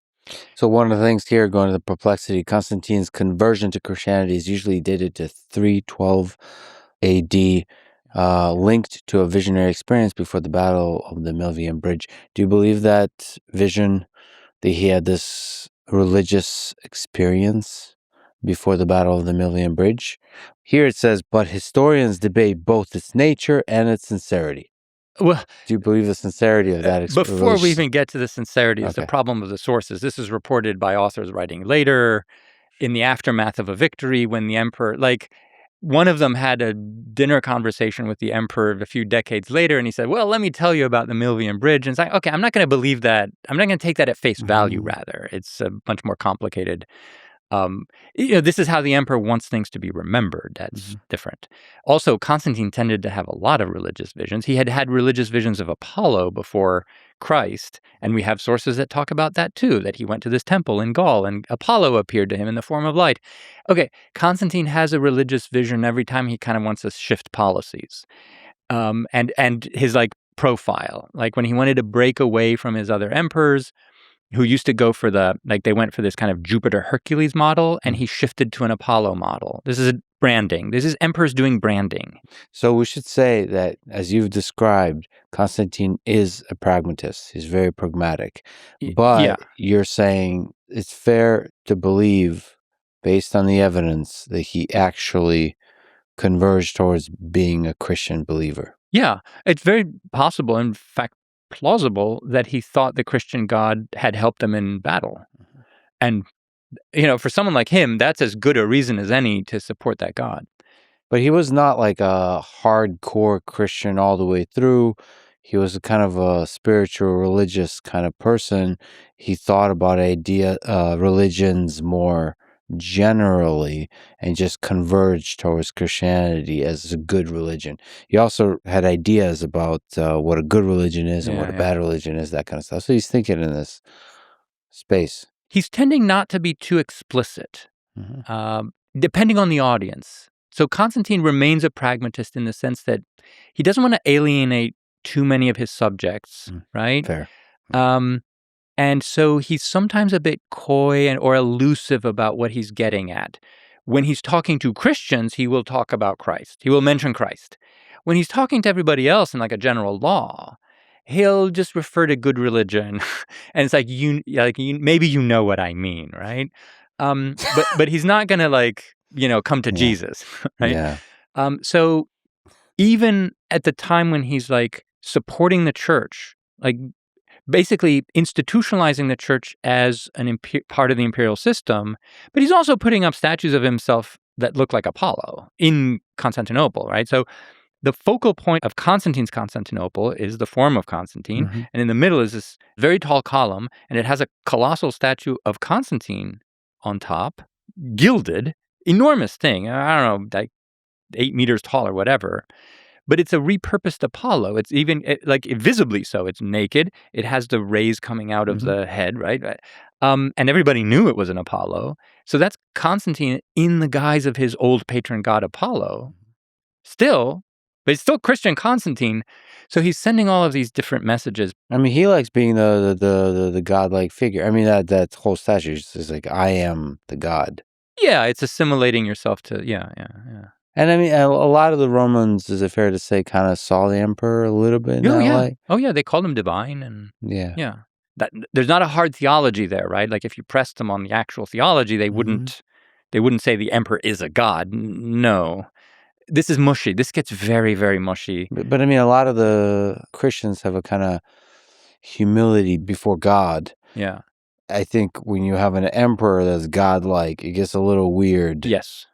In the way you talk about God. It depends on the context. Like there are contexts in which you are an emperor and you're proclaiming your majesty. And then there are more personal contexts where you might be more humble because, I don't know, you're being baptized or something. Like those are different contexts. So can you speak to the whole process of the conversion to Christianity, of the propagation of Christianity throughout the empire and Constantine's role in that? Constantine or his successors as well, because this was a gradual process and it takes a very long time. So let's put it into perspective. We probably can't talk about a majority Christian society until maybe the 5th century or early 5th, mid 5th. We don't have data, obviously. And we can't talk about like a solidly Christian society until early 6th century. And by solidly, I mean maybe where the non-Christians are 10, 15%, right? So that's a long time. That's like 5 centuries after Jesus. That's half a millennium. So we're talking about a half a millennial process here. It's very long. But it's only a couple of centuries after Constantine. Yes. So it takes about 2 centuries to really make the Roman Empire Christian. Yes. So very slow conversion, maybe up to 10% tops under Constantine. Then obviously larger and larger groups join the church, even if only nominally, right? until you get to the 6th century when you're clearly talking about a mostly or overwhelmingly Christian society. A lot of this is just done through incentives and disincentives, right? So bishops are given funds with which to distribute like charity and help to communities in distress. They have lists of widows and whatever they support. Land is given to the church by the emperors or in wills so that they can engage in this kind of social policy. And then there are disincentives. So emperors pass laws that increasingly restrict the exercise of traditional religion. Mm-hmm. Like you can't perform animal sacrifices, then you can't start doing these like tying ribbons to make wishes, or like all of these things like going out to sacred trees and doing this or that, because they say, oh, this is kind of nefarious business or like magic or whatever it is. And then they just gradually start outlawing it more and more, putting restrictions on, like if you're not a Christian, you can't hold these high offices, or you can't, there's problems with your wills. So they gradually do it like that. And this is how and it works. It works. What explains the success of Christianity after Constantine? Why was it, as a technology, so successful at spreading throughout the empire? Christianity developed in a number of ways, so it acquired a certain number of forms that were capable of appealing to different constituencies. Mm-hmm. In other words, there was an intellectual side to it, the sort of theology, the almost the quasi-philosophical or engagement with philosophical schools that could draw in, let's say, intellectuals. There is a public ceremony and ritual aspect where you can organize communities and cities to have processions or like have all these festivals that take the place of the ancient ones. You have a kind of it's not secretive, but it's kind of this initiatory aspect where there's this baptism and you learn a sort of creed and you're initiated into the religion with the prospect of a personal afterlife, right? And that appeals to other kinds of people. There's also ways in which it integrated itself into the court and the language of power. Also in the army, right? Soldiers now swear an oath to the Trinity, right? So it takes all of these different forms that enable it to position itself, here and there and, in the streets, in the court, in the armies, in the churches, in texts and books. And so it has this kind of manifold diversity, right, that makes it very adaptable. So one of the things you mentioned that Constantine did not anticipate, did not realize that Christianity creates divisions between various groups. So in part, this happens when you have religions that make exclusive claims, right? Like my beliefs are true, Mm-hmm. and yours are, by definition, false. Not just wrong, but false and even kind of evil. Like maybe Satan put them in your mind to lead you astray, right? And this is inherently divisive, like it is. So there's this paradox where Christianity, in contrast to, say, the ancient religions, is both far more polarizing, but also far more powerful as a unifying force at the same time, right? So ancient religions tended not to produce this kind of conflict or identities, right? Or wars or these kinds of things. And they could under certain circumstances, but for the most part, they were not drivers of history in this kind of way. But when you have exclusive claims, then suddenly these very communities that are sort of consolidated and have this very strong identity, but you also alienate other groups that you then are in conflict with. So this is why I for one, can't come down on whether Christianity is more of a unifying force or a divisive force in the history of the Eastern Empire, because it's both. And also trying to figure out whether the unifying or the divisive aspects are a feature or a bug. Maybe some of the divisive elements is a way for society internally to try to, much like the civil wars, to try to figure itself out. So sometimes tension and conflict is a good mechanism for figuring out what do the people want. Or what's the truth. Or right? What's the truth. Yeah. So the story that it likes to tell itself is that there's this one original truth, And the hardcore of true believers is defending that truth at every moment against all of these evil heretics who are coming in and trying to corrupt it. In reality, what happens is that this truth is something that's evolving in the course of the controversies. And like often they don't know that they believed that until in retrospect, once they've had the fight and the winner has this position. Oh, now that turns out to have been the position we always held, right? And this happens again and again and again. A lot of the time, these Christian theologians who get into so much trouble and get branded as heretics and sometimes get sent into exile, they didn't mean any harm. They often just were stating what they thought everybody believed. And then when they blurted out, someone is like, often Alexandria is like, what? That's heresy. And then now you're in trouble. Now you're getting into this fight and you might win, you might lose. But like a lot of them were kind of sort of well-intentioned in that way, or they had no intention of starting a fight. But there's always someone who wants to start a fight. Yeah, I mean, sometimes the fights are extremely intense over things that I could see on the surface or like iconography. It's like it seems like a very subtle debate, like almost academic, and then a large number of people don't see it as academic. They do see it like the devil put ideas in your head that are completely wrong, and it's fascinating how that kind of division can emerge. I mean, the impossible question, and I apologize for asking it, but maybe it's just worthwhile to try to think about it, is on the grand scale of centuries of the East Roman Empire, is religion a constructive or a destructive force for the empire? Did it help it flourish or did it hold it back? This society identified itself increasingly with what it saw as orthodoxy. Orthodoxy just means correct belief. I mean, like every religion ultimately thinks it's orthodox, right? But that's the conventional name, right? Orthodoxy today might be called Greek Orthodoxy. And I mean, it's such an essential part of the culture. It really is. I can't think of the two of them I mean, I try to, because as a historian, I have to test the models, and try to see these things as independent of each other. But ultimately, it's very difficult to disentangle them. And I would say that to the degree that this is a successful society historically, that its religion definitely contributed to that and played a role in it. Not without cost, right? It mattered to them. They valued it. But things that matter to you have a cost. And they paid that price. They were willing to pay that price for it.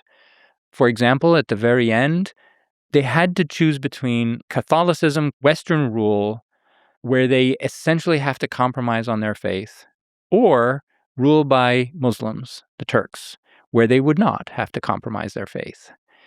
And some of them were explicit that they were preferring option B, because the Turks will at least respect our identity. Like, that's a cost. Yeah, but there's other layers like taxation and the functions of government that are connected to religion to the degree it interacts with the tax system. But it feels like that's the engine of the society, and religion is more like the cultural layer. Yeah, so this is why I said that I try in thinking of the models that we use to understand the society, not to assume that religion is everywhere and for everything.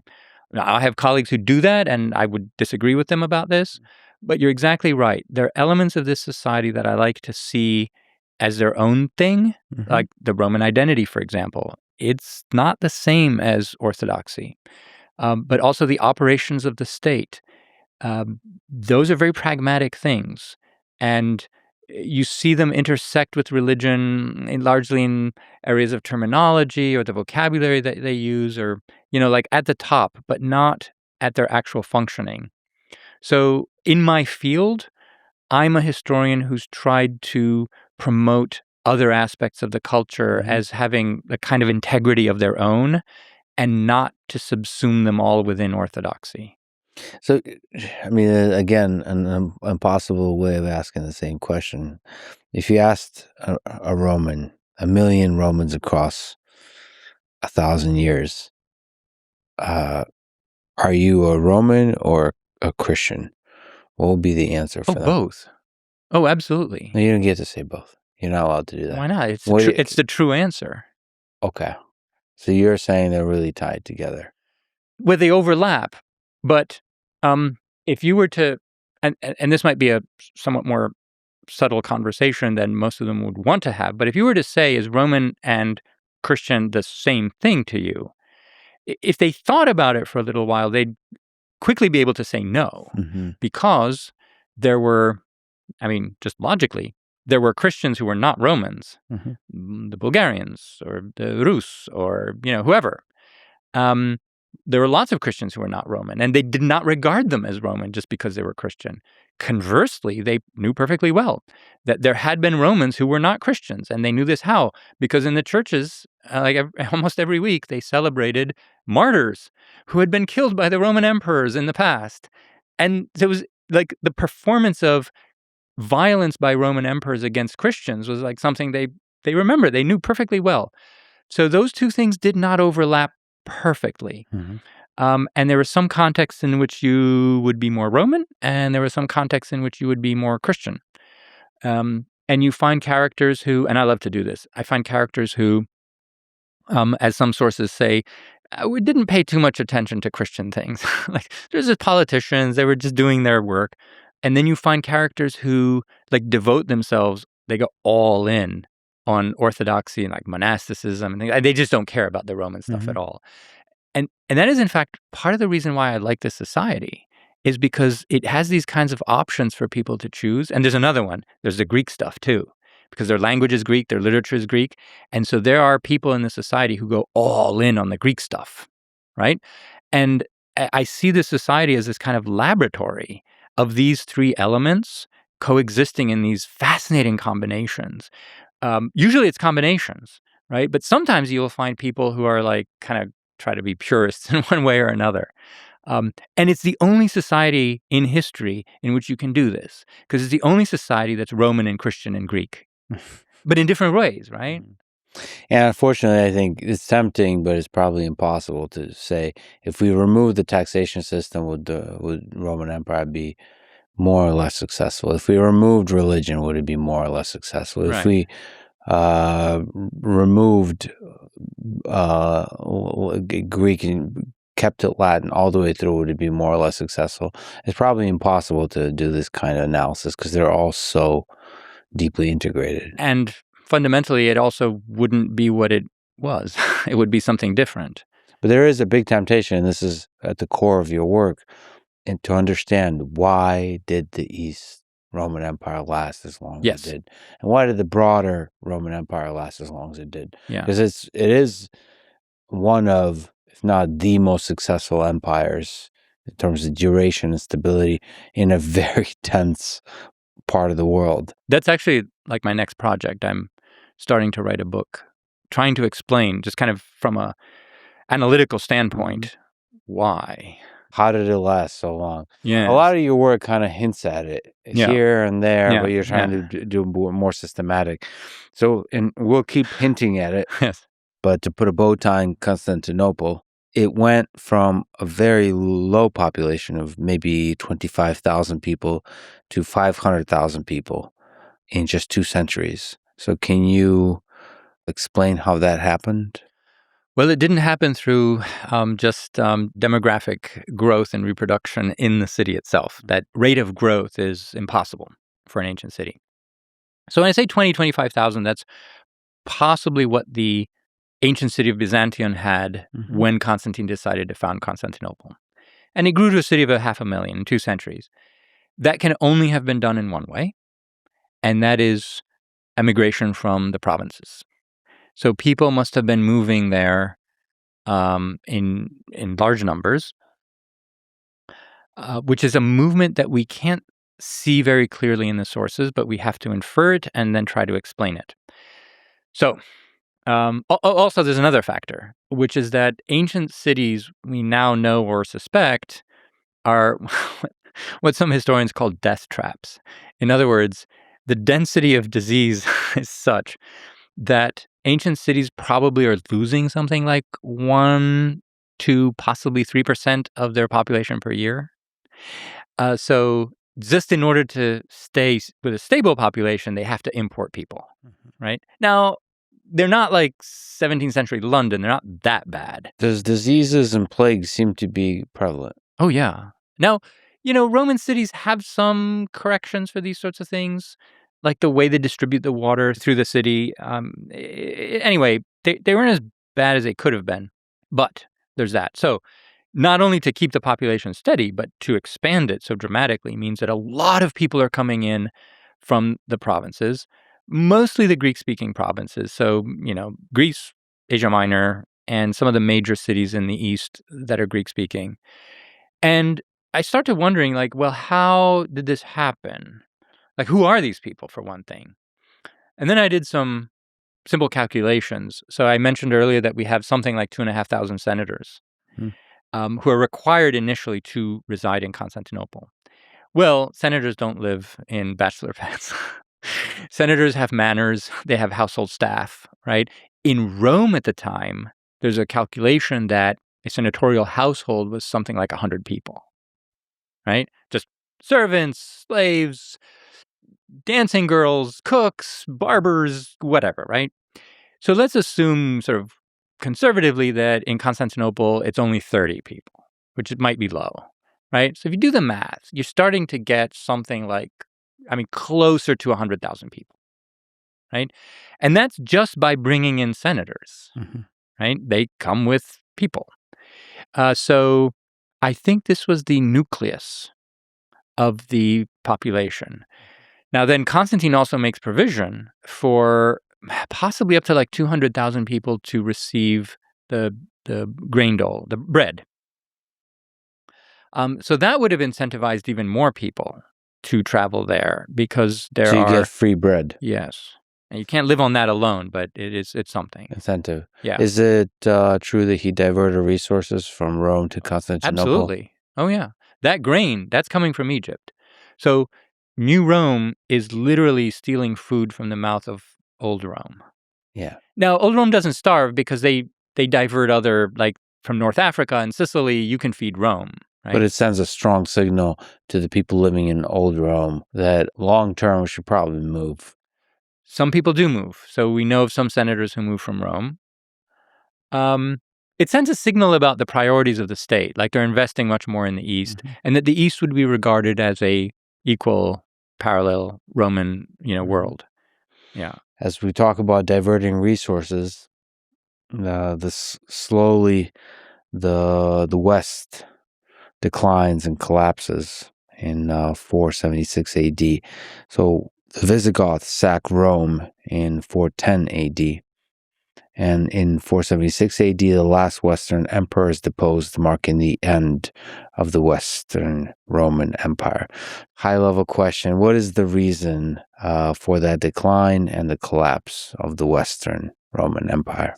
So nonstop civil wars, as we've talked about, weak emperors. There's a economic money crisis, so shrinking tax base, rising army costs. There was a loss of key provinces, especially in North Africa, reliance on contracted barbarian troops as they immigrated more and more into the Western Roman Empire, cascading invasions, migrations, amplified by Hun pressure, and then the East-West split. The richer East survives, the West can't stabilize under that split. Yeah. The crux of the matter is that barbarian armies, so armies from outside the empire, put increasing pressure on it during the 5th century. And for whatever reason, when the Roman state failed to sort of suppress one of them and, say, settled them here or allowed them to have here or couldn't stop them and they took over a province like the Vandals did in North Africa, this created this kind of vicious cycle because then the Roman state lost access to the resources from those provinces, that is the taxes, and without those resources, they couldn't, maintain, mobilize, pay for their armies. Then they had fewer armies to handle the next wave of barbarians that came in. The previous barbarians who settled kind of declared their kind of independence. They also could not be put down. And so this created a vicious cycle that just continued in that way. It's not rocket science, actually. I mean, you can see it playing out. Yeah. Now, who these groups are, where they came from, why did they cross, those are different questions, right? But from the Roman standpoint, that's how it was experienced. These are armies that can defeat a Roman field army, right, in battle. And sometimes they do. And they then settle and take over territories, and then you lose the revenues, and so you can't recruit your own armies. And so, anyway, that's the kind of cycle. The East tried to help. Occasionally, they would send forces, but they were also subject to some of the same pressures. Because remember, the Goths cross the Danube for the first time in a major way in 376. Then you have the Battle of Adrianople a couple of years later, where like 1.5 field armies is just annihilated, and the Emperor Valens dies, and the Goths are just like kind of loose in the Balkans.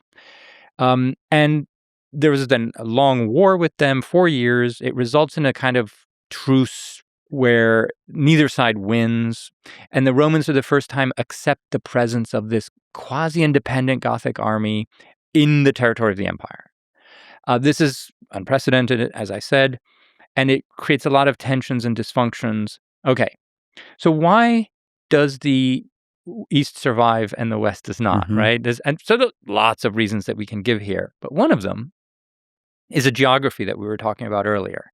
In other words, without a fleet, which they don't have, the Goths can't cross over from Thrace or the Western Balkans to Asia Minor and go plunder some of the more prosperous provinces. So they're stuck in the Balkans. They're gradually pushed kind of in toward the Western Balkans, which is like the worst part you know, at the time, like you want to be in.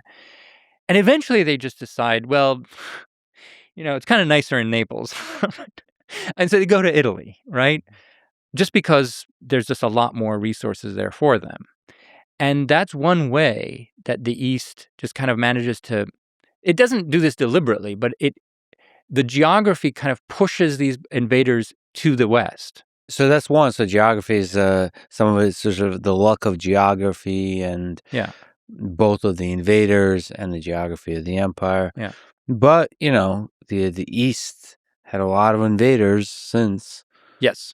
And was able to still barely at times survive the invaders. So, and some of that could be luck. Some of it could be about the nature of the invaders and the effectiveness of their military, all that kind of stuff. By the way, it worked in the other direction too. So if you have like Persians or Arabs coming into Asia Minor from the East, they usually can't cross over into your Balkan provinces. Right. So you can fall back on one side or the other side. If you fortified Constantinople so that it's an impregnable bunker, which it was, right? So you're holding your command center in Constantinople. You can alternate between your European or your Asian provinces depending on where the trouble is. You can call in reinforcements from either side. So the East does have that kind of advantage. This is not the reason why it survives for as long as it does, though it is a reason. You know, also, they acquire flamethrowers at some point, which those help too. Yeah. Right? Ultimately, I think it's the decision made by local communities to stick with the Roman state. Like, ultimately, like they're not going to actively side with invaders. And when the trouble passes, they restore ties with Constantinople immediately. Like, this is their natural political home. And that's the question that I'm really trying to answer. Like, why does that happen? You know, we should say, just like we've articulated multiple times, that the Roman Empire survives. So it's not like the Roman Empire collapsed and another Byzantine Empire was born. Yeah. Really, there is a shift that happens. And part of that shift is because of Constantine, right? It's not just about where the capital is, but I'm sure that there is just a general move towards that direction from the west to the east. And that, in many ways, you know, weak emperors and the west, the weak leaders, the structure of government, all these kinds of elements put together, maybe demographic shifts and declines that have to do with the fact that the center of the empire has moved. That's right. And so ultimately, it's not that the West Roman Empire collapsed. It is that the center of the Roman Empire shifted. Yes. And because of that, the historic West collapsed. It's quite striking. So, for example, already by like in the 430s, Constantinople is basically codifying Roman law for the West. So Roman law in Latin is codified in Constantinople and then sent to the West as, oh, here's your law code. And this is in the 430s, so after the alleged division between the two, which, like I said, is kind of loose. It's not hard and fast. In the 6th century, it is the East that reconquers part of the West under Justinian. Mm-hmm. And not only that, he also recodifies Roman law on a much bigger scale. And then that law becomes Western law. So in a certain sense, Roman law as we know it comes from Constantinople. It doesn't come from ancient Rome. I mean, ultimately it comes from ancient Rome, but we don't have those versions of it. We have the East Roman versions of it. It is East Rome that reconquers Rome. This is a funny inversion, because Constantinople is situated in a province, Thrace, which always was sort of considered backwards, right? In the time of like the early Caesars, if you were in Rome and you thought, Thrace, it was like, it's like, some sort of armpit of the Roman Empire or something, But by Justinian's times, complete inversion. Like the capital of the Roman world, the heart of it is there, and Rome is this kind of backwater provincial city in Italy, that you've just liberated from the Goths, and it's kind of in ruins. There are wolves roaming the streets of the Forum. So this is a complete overhaul of the centers of power. It's turned inside out almost. And I think it's fair to say that part of the reason the East lasted as long as it did is the topic that we've mentioned, which is the structure of government. So can we just zoom out once again and explain the key ways that government functioned in the East Roman Empire and how it evolved over the lifetime of the empire? Very broadly speaking, there's civilian and military, right? And you might actually add the church. It's entirely plausible to treat the church as a kind of government institution at this time. But let's just stick with military and civilian. The military is pretty straightforward, would be recognizable to any student of military history. This is how you recruit, organize, equip, pay, and lead soldiers. And the East Roman state tends to have a larger military, at least paper strength. Active is a different matter. Like how many soldiers you take on a campaign is a different matter, but how many soldiers you maintain, like in the provinces generally, right, it tends to be on the large side for medieval society, right? So it compares favorably to, say, the Caliphate later on, which is a much more massive territorial entity. So the military is that. It can have anywhere between 100,000 at a minimum at a low point up to maybe about 250,000 at a high point, depending on the period. It's a lot of people. It's a lot of men. Factor in their families, right? These are also like part of the whole, military economic complex, if you will. And they're career military, so like this is their job. And, yes. And is the military for most of the history of the East Roman Empire defensive military? Mostly, but not always. Yeah, and we'll talk about Justinian. Sure. Yeah. And so then you have the civilian administration. Civilian administration does a number of things. Principally, it is to find the funds to pay for this army, which is the single largest expense on the state budget, right? And so in order to find those funds, it has to have census of the assets, and it has to be able to tax them. And there are lots of different ways of doing that. So the civilian administration has a number of tax bureaus, records keeping this sort of thing, also a legal branch for resolving disputes with the imperial fisc. Okay. But the civilian administration does a number of other things too. For example, the whole legal regulation of the empire, the courts, judges, courts of appeal, or also issuing laws, keeping records, all of this. And those are the main bureaus that have to do with the subjects of the empire. Mm-hmm. The emperors obviously maintain bureaus that are for things like diplomacy, right, or running the palace staff, because the palace is a huge institution, right? And then there are a number of endowments that, major churches, Hagia Sophia, for example, has hundreds of staff clergy to, readers to whatever. And so they need to be paid. And so you need endowments. The imperial household, it has expenses, so it needs endowments, right? So there's a lot of land that's earmarked for these kinds of expenses that requires administration. So this multiplies, right? I mean, go on and on and on and on. And I'm sure the tax code is not a simple flat tax. It's No. probably incredibly complicated. So it's just like in the United States. It feels like majority of the United States is basically lawyers and the IRS. That's 98%, I think, is lawyers. I'm not sure it's scientifically. I thought they shrunk the IRS down now to a size that it can't actually do anything. They shrunk it down I thought to just 90%. 90%. Just 90. No. I think there is something. This is another conversation about human nature and about the nature of governments. But there's something about, I think it's impossible to have an IRS type organization that doesn't grow. I think maybe with good intentions, because you have to everybody always comes to you. Well, here's my special case. I want my tax to be lower. And they kind of add another line. All right, if you have purple hair, the tax decrease. And so you keep adding. And then, of course, the more you add, the more opaque the thing becomes. Therefore, corruption seeps in, or, maybe not official corruption, but corruption light. And then that tax code grows. And then all of a sudden you have these big institutions that then encourage corruption. And then there's a bureaucracy and there's a momentum. And this is just how humans are. Yes. So this happens in East Roman society too. I'll give you some examples.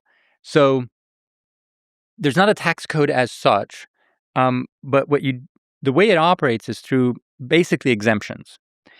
So you petition for an exemption. You might be a monastery, you might be a wealthy land, you might be someone well connected to the court, you might be a struggling provincial village, and you petition the emperor or some official and you say, hey, we had bad season, or the barbarians came through and they took all of we can't pay the taxes, could we have an exemption? And emperors often are granting these exemptions for very specific things, like maybe for this year or for that tax or whatever. The problem is that the emperors are discovering every once in a while that their officials are granting these exemptions sort of on their own. So every once in a while, the emperors have to clear house, and they have to cancel all of these exemptions and start the whole process again.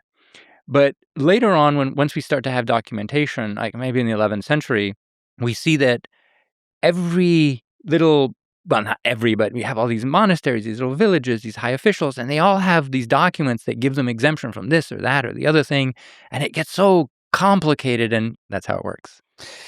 But it is the engine of society that makes the whole thing work, because you have to fund, there's infrastructure projects, but you have to fund the army, and the army is necessary to defend against all the military incursions. Yeah. A good fraction of the bureaucracy seem to have been eunuchs, which are castrated men. Can you explain why this was a prominent thing? The eunuchs are part of the household staff of the emperor. So that would be what would it be? The West Wing of the White House or something like this. Yeah.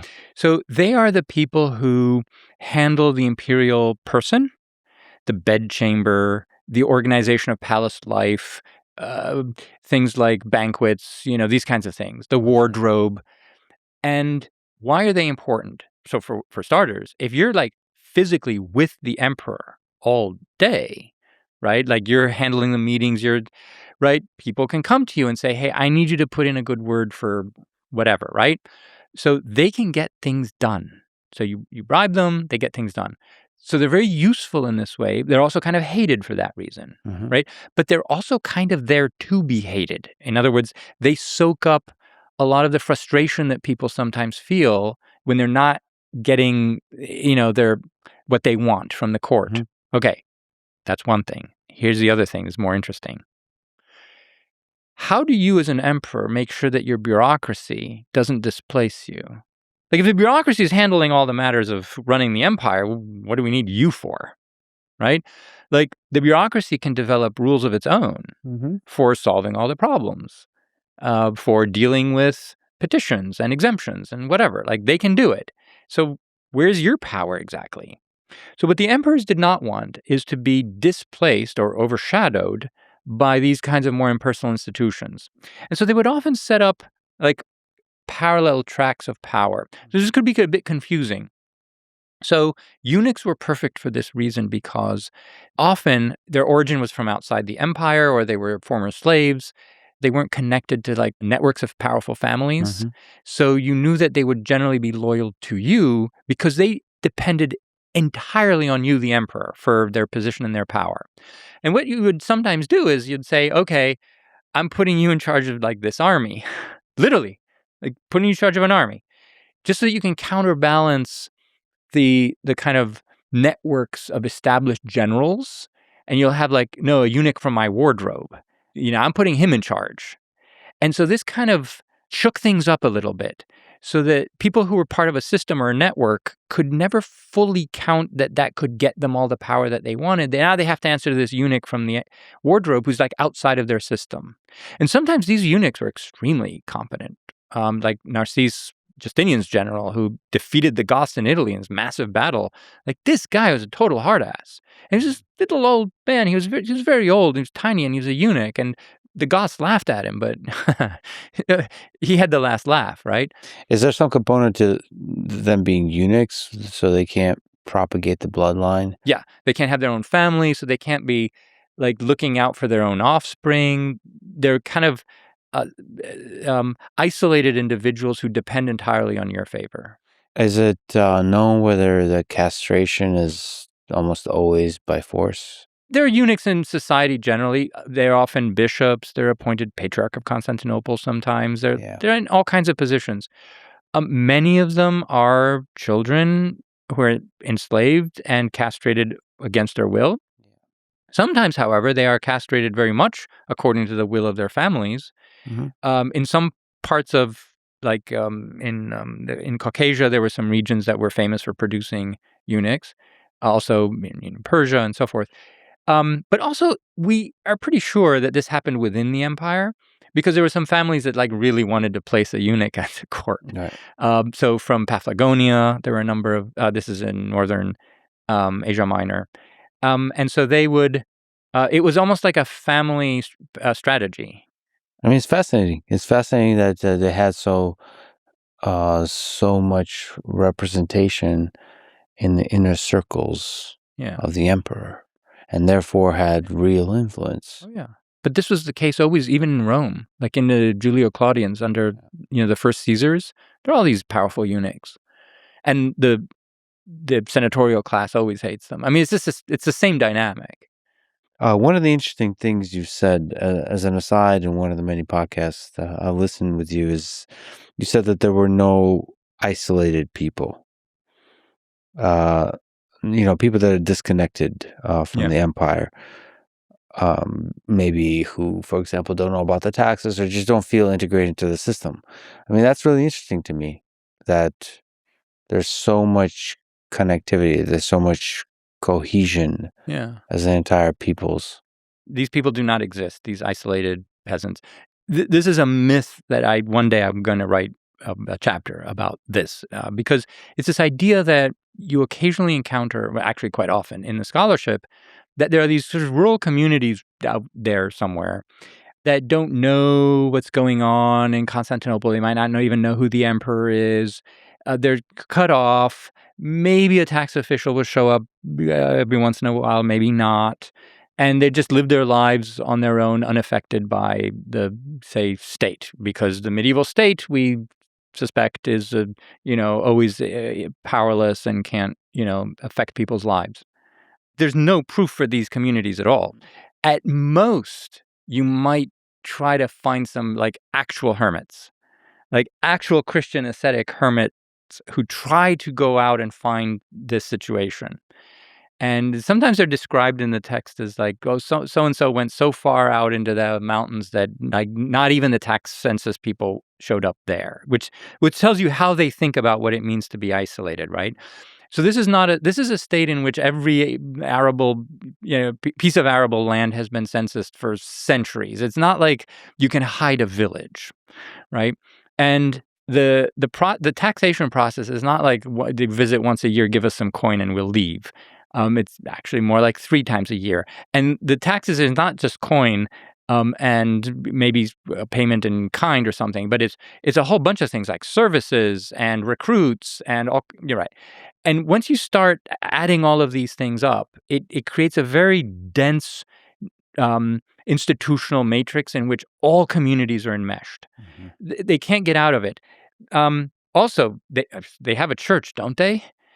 And if they have a church, they have the calendar. And of course they have the calendar like, how do they organize time and space and boundaries and all of these things? No, this is all state institutions. How do they pay for anything? They have coins. Coins are everywhere. So I think that these institutions structured the way that everyone, even in village communities, even in the most isolated ones, supposedly, how they thought about things like time and space and value and relations and power and kinship and so forth. So what you're saying is taxation is the thing that brings the empire together.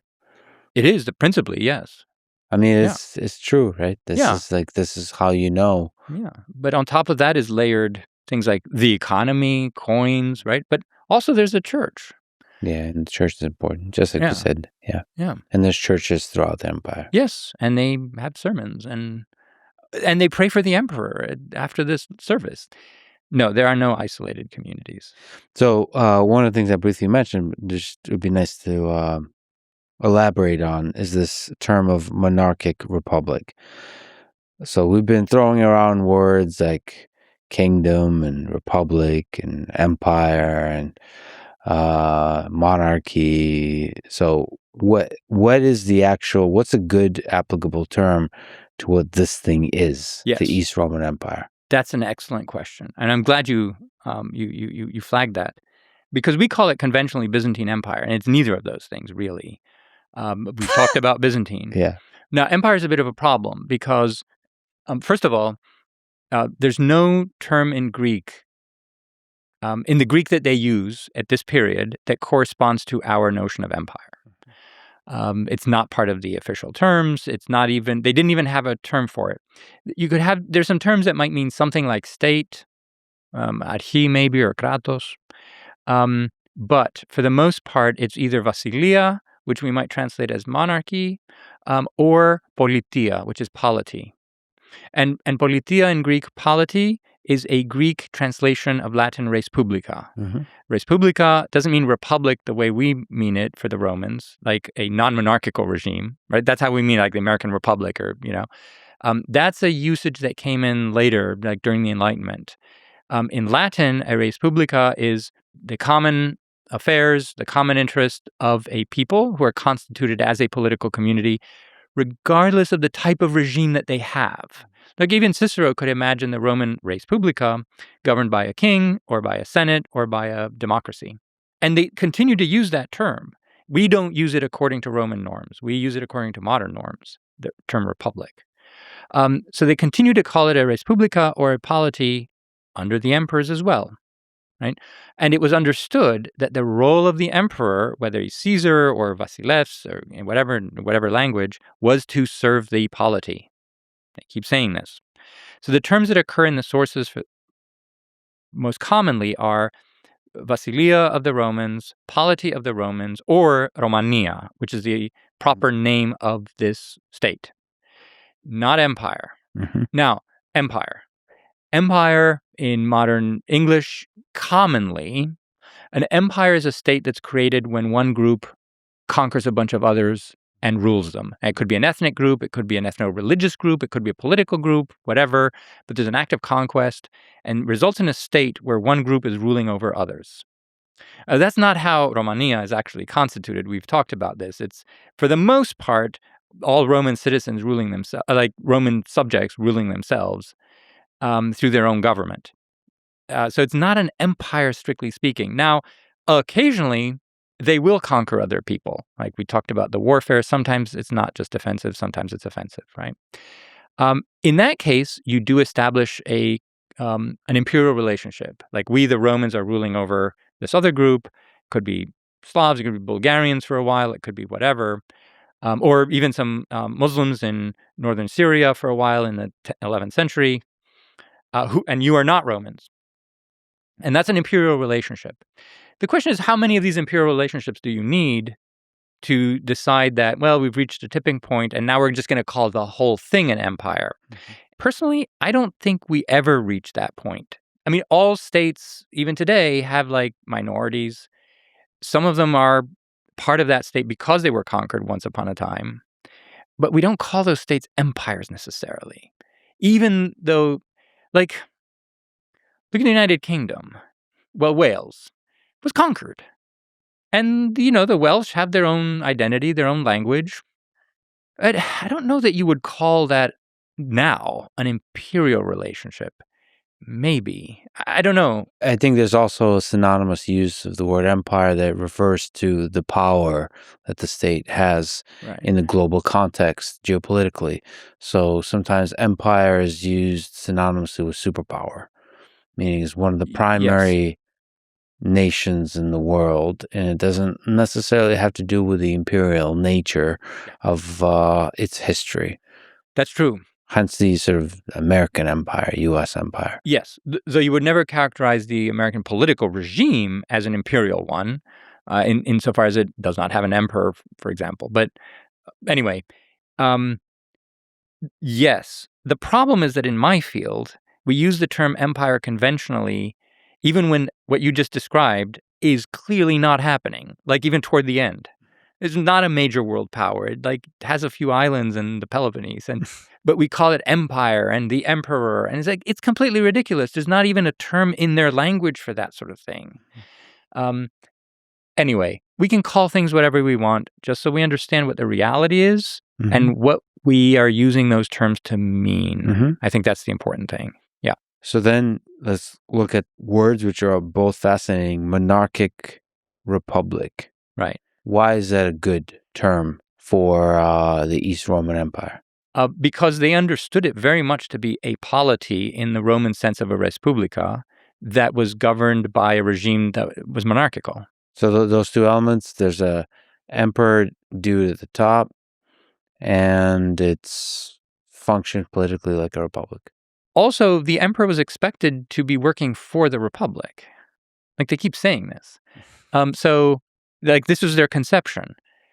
You don't find it, for example, in other kinds of dynastic empires, the ones that don't emerge from within the context of an ancient republic. So this is another reason why I find this civilization so fascinating. I mean, we mentioned the Greek and the Roman and the Christian elements that are kind of jostling together. This is fascinating to me in part because it's this weird combination of monarchical power, like in terms of executive institutions, and a republican kind of baseline ideology on which it operates. Yeah, and they sometimes come to a head. Is there at all a degree to which it's a military dictatorship? Because especially when it's a general in the emperor's seat, yes, there's a republic, yes, there's political discussion, but the army has a lot of power. So to what degree is it a military dictatorship, as is sometimes talked about when you talk about the Roman Empire? Yeah, so Augustus's position, for example, and that of his successors is talked about as a military dictatorship. In other words, when push comes to shove, and the basis of political power is the army, then I suppose it's legitimate for historians to talk about a military dictatorship.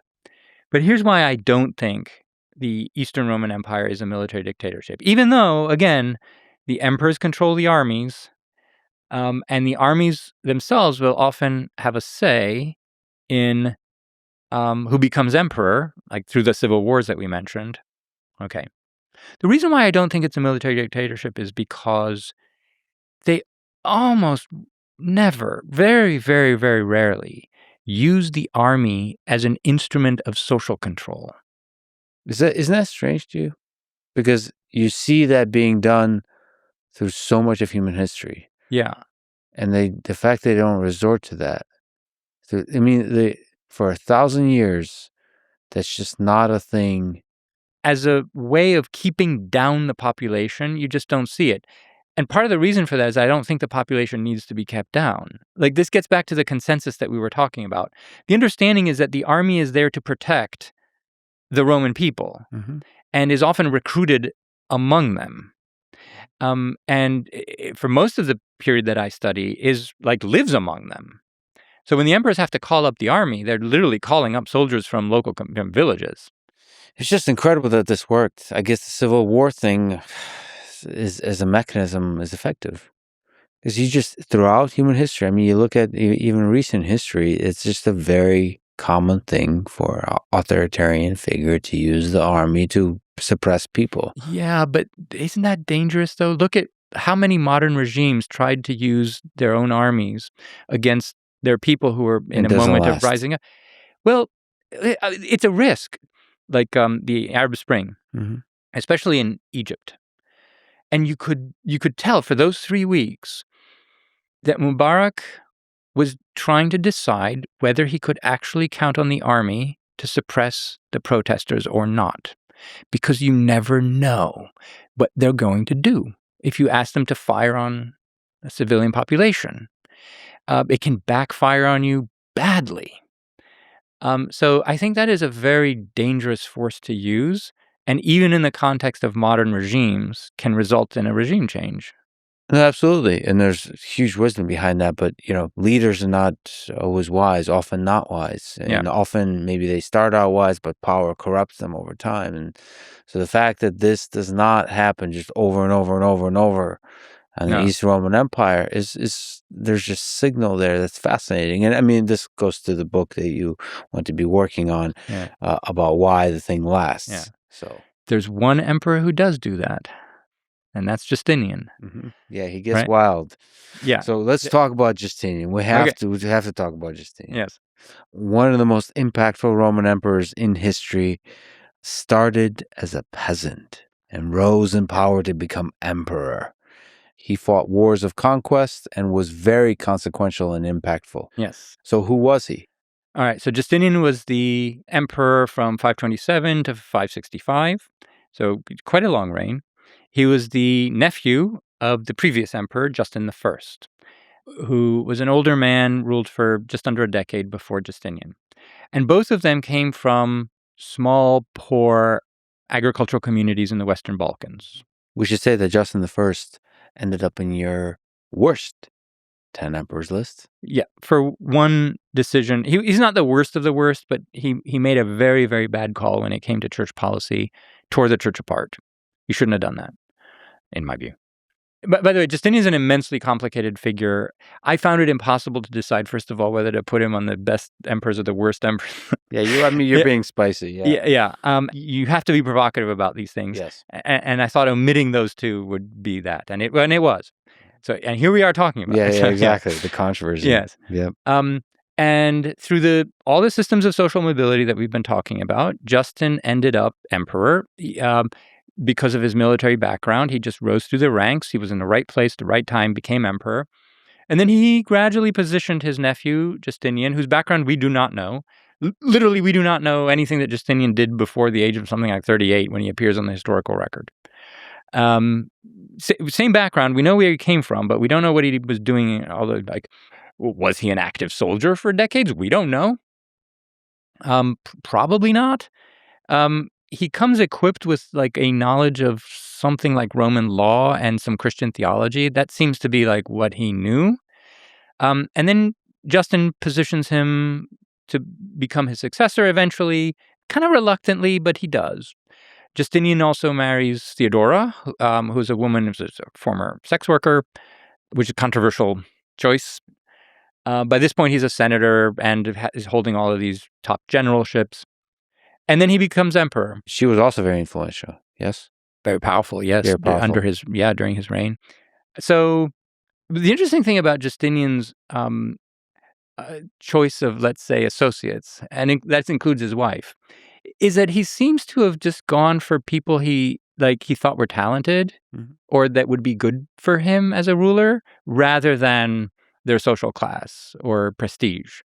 And so he accumulates around him quite a motley group of odd, sometimes like these kinds of disreputable people.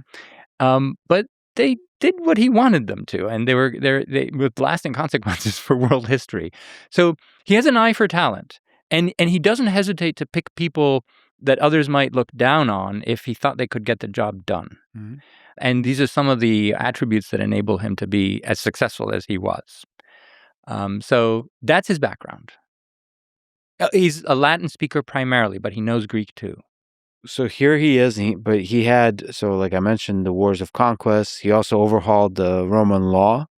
He appoints a committee, Yep. as one does, to just take the whole of Roman law and condense it into what today we call the Corpus Juris Civilis, which is the body of Roman civil law. And this was a massive work of codification, and it is our main source for Roman law. Like overwhelmingly, what we call Roman law is what Justinian's committee, and specifically this character called Tribonian, who was a very accomplished jurist, said it was. And did that persist through time? Did that last? Yes, still to this day. When you study Roman law, you're studying Tribonian's committee. And so, in terms of our modern society, how much of impact did that have? This codification, this stable law that ran the East Roman Empire. Well, I mean, Roman legal concepts pervade everything from philosophy to political thought to actual Roman legal practice. I mean, it depends on what country you're in. So in many of the countries of Europe, it is the current law, and to some degree. I mean, I'm exaggerating, but legal scholars have to study Roman law. Even law students have to do that. Not in so much in countries like the United States or Britain, which have the so-called common law system. But ideas in Roman law about, for example, property, right, ownership, things like this, these were hugely important in formulating ideas, for example, about sovereignty in political thought. Yeah, it's one of the most important and influential acts of committee work ever done in Constantinople.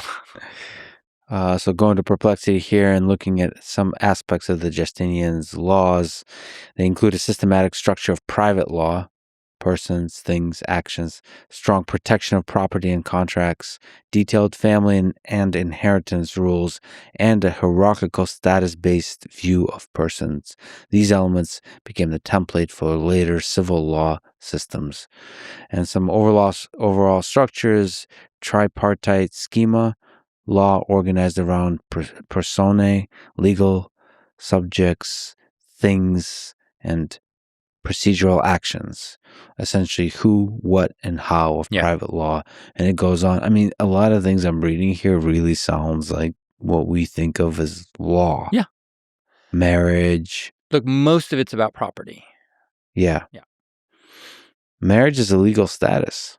Lawful matrimony required conformity to rules about age, citizenship, and connubium or prohibited degrees, incest rules, adoption relations, etc. All that kind of stuff. Oh, yes. Who you can marry, who not. What was their view of homosexuality? Well, I mean, Justinian thought it caused earthquakes. Did it? Yes. Did it? Yes. Wow. That's fascinating. No, for him, for Christian emperors or Christian authorities, this is a reprehensible, immoral act. Depending, it could be punished. Justinian did try to punish it pretty brutally. I mean, ultimately, lethally. However, this gets really tricky here because what counts as a homosexual act is not clear to everybody, right? And in addition to which,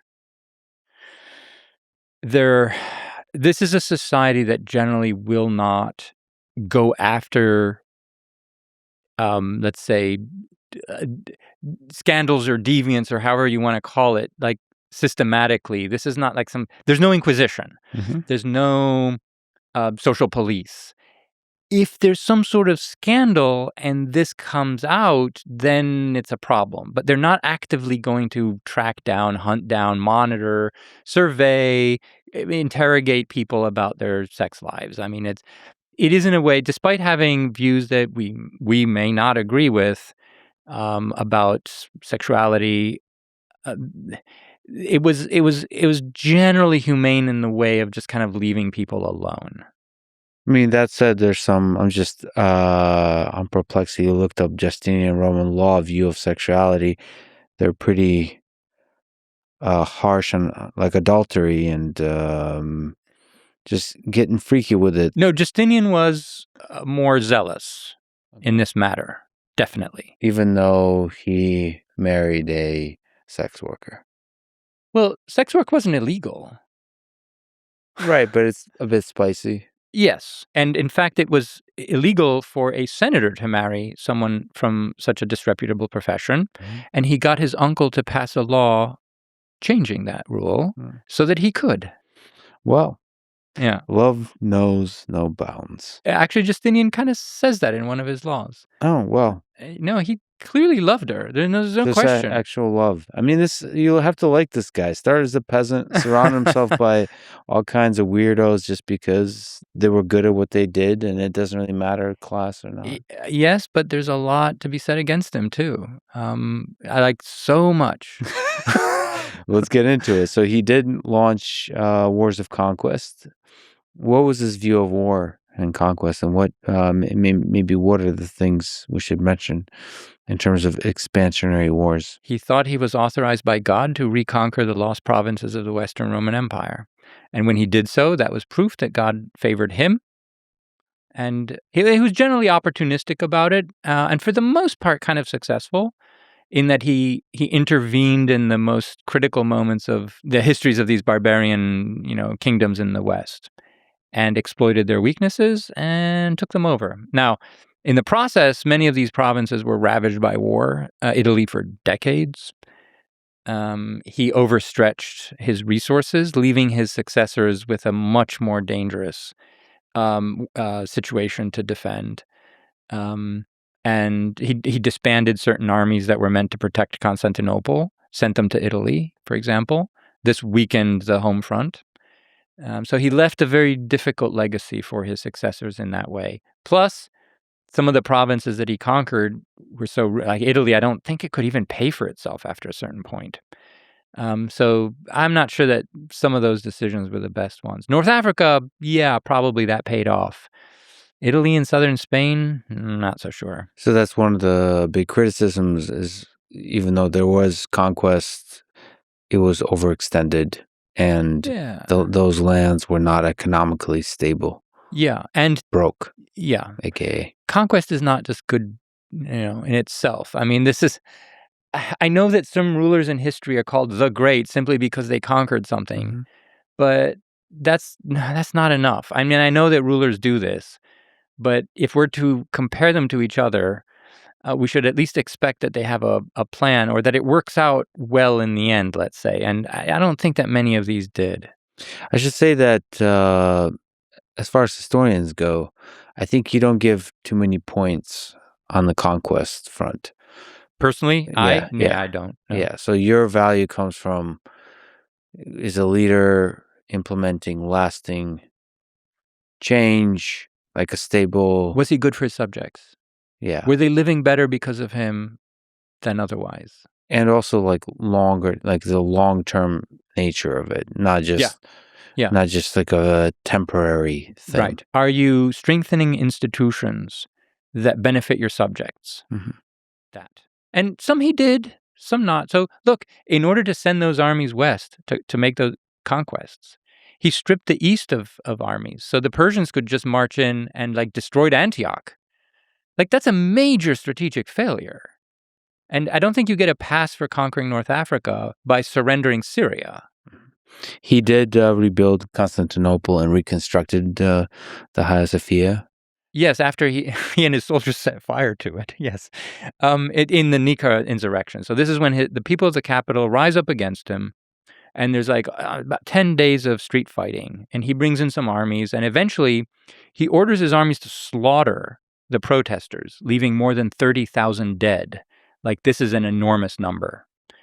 And a lot of Constantinople burned in the process, and he rebuilt it. So his building is considered one of his great points. He built Hagia Sophia, for example, which is a magnificent church, like hands down. It's just a fascinating monument to study too. And yeah, that was him too. I'm trying to give you a sense here that the good and the bad are mixed in such equal measure that, like Buridan's ass, I can't decide which which bale of hay to put him on. But there's a grand scale to the good and the bad. Yes, yes. For many people, that's what makes Exactly. for a Exactly. top 10 emperor Yeah. list. What about the plague? Well, he wasn't responsible for that, at least. Right. Okay. The plague of Justinian, Yes. aka 541 AD. So some historians claim that it killed half the population and ruined the empire. You are skeptical on this view. Yes. So this is a bubonic plague, which lasts more or less for 2 centuries. It comes and it goes, and it's kind of endemic to large parts of the world. 541 is when it starts to break out in the empire, in Constantinople and other cities, and it spreads. There's been a lot of debate about this recently, because now we've actually isolated the pathogen. It's Yersinia pestis, like we know this. Just like a generation ago, this was just guesswork. But now there's all of this new like laboratory science work that's come in to fill in some of the gaps in history. That's so cool. It is. There are lots of discussions about that. And so the study of diseases and virology have just become much more important lately. It still doesn't tell you, however, like mortality rates and historical impact. Like for that, you still need standard old-fashioned non-laboratory historical work. And there's a debate about the impact of this plague, and it's ongoing, I should say that. And some scholars argue for a kind of maximalist position of 50%. I think that would have brought this society to a halt, just logistically speaking. And so I believe in a much more moderate impact. And the real impact is what? The tax base shrinks? Oh yeah. The tax base would shrink instantly. You wouldn't be able to recruit armies. There would be massive social dislocation. Like what happens in the Black Death in Europe in the 14th century. Like we have very good records for what happened to those societies, and basically everything that they were doing stopped for a few years until they sort of tried to put things back together again. This does not happen in the 6th century. In fact, Justinian is at that time waging war on something like 4 or 5 different fronts. If you read the narratives of those wars, there's no pause. There's no impact from the plague on the conduct of those wars. They just continue on. Taxation continues. The courts continue. Like you just don't see it in the narrative. And so I think that there's a much less impact than certainly than 50%. Yeah. So this sets the stage for a tumultuous 7th century. Yeah, you could call it that. Yes. So what is the legacy of Justinian in terms of how he left the empire leading into the 7th century? Well, he left it overextended. So his successors had to deal with many more problems along many more fronts, with fewer military forces concentrated in what we might call the homeland of the Eastern Roman Empire. And so that made the center vulnerable too. And so you start to get raids into the Balkans, and it enters a kind of vicious cycle again.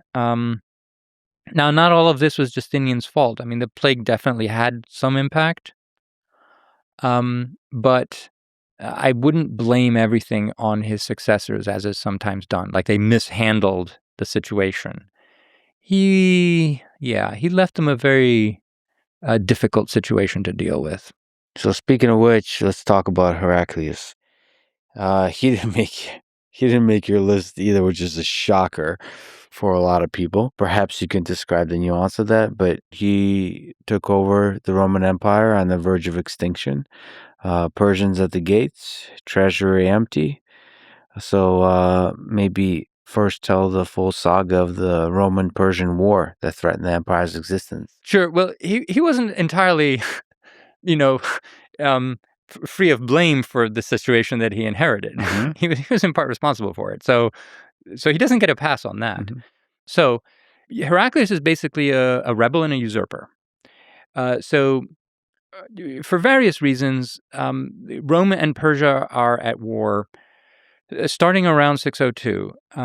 And the Persian Shah at this time, Khusro II, has basically decided on a policy of conquest, not just raiding. Like, I'm going to go in and take your people, some cattle and some statues, and take them to, Mesopotamia. He starts I think there's some evolution in his thinking and his planning about this, but pretty soon during the 600 and the aughts, he realizes that there's potential for actual permanent territorial gain here, and his armies start moving in. And the Roman emperor is this guy called Phocas, who is himself a usurper, a military background. And he now faces a rebellion by Heraclius, whose base is in North Africa at this time, like around Carthage. And they have a civil war for 3 years, 608 to 610. Mm-hmm. That civil war that Heraclius initiates causes a diversion of Roman armies to the civil war away from the Persian front. So it's a massive gift to the Persians. Plus, a lot of the fighting takes place in Egypt. And Egypt was a province that had, up until that point, not really been harmed by war. Now it is. Right? So Heraclius' forces, he's not in Egypt, but his backers are fighting a civil war in Egypt. So that province is now, ravaged in part. The Persians make tremendous gains in the east. Heraclius heads straight for Constantinople during all of this. And to make a long story short, he manages to take Constantinople, execute Phocas, and become emperor. Right? But now he's facing a problem that's much worse than it was before he started the rebellion. The reason why Heraclius is sort of lionized actually, there's a very long tradition of doing this, which goes back to the Middle Ages. In the Western Middle Ages, Heraclius was sometimes considered like the first crusader. Oh, interesting. Yeah. So there's all this medieval literature about Heraclius as being a proto-crusader type and all that. For reconquering like Jerusalem from the Persians and restoring the true cross and all that. So he had this kind of aura, and I think his modern admirers are basically just continuing. I mean, they might not know it, but they're kind of continuing this very, very long tradition of treating Heraclius as this heroic holy warrior. Mm-hmm.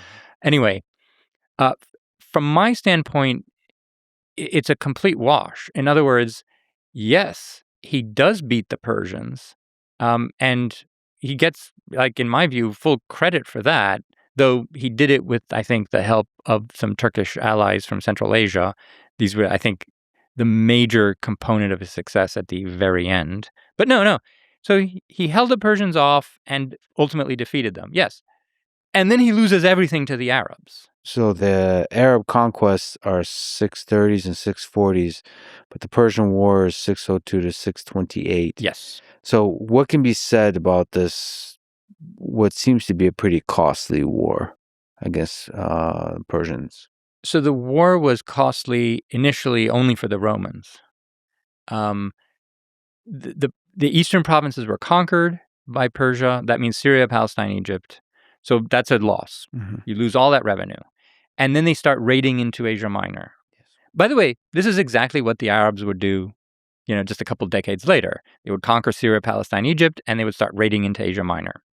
So almost like this phase of East Roman history begins already during the Persian invasion. It's just a kind of a prelude. It was, in fact, the Arabs that would do that for the next few centuries. So Heraclius, it takes him a very long time to get organized. In fact, something like 15 years. And it's not entirely clear like what he's doing all this time.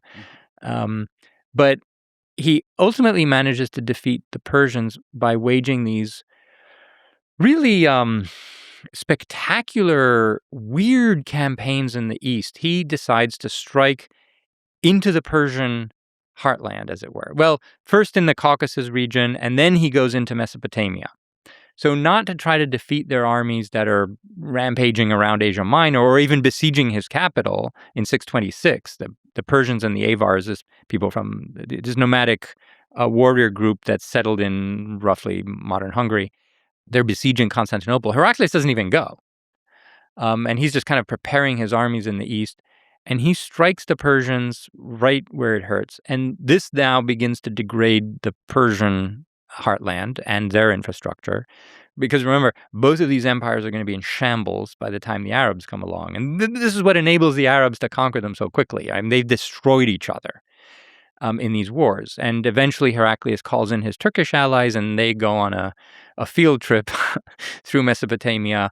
And this causes a coup in Persia, and Khusro is killed.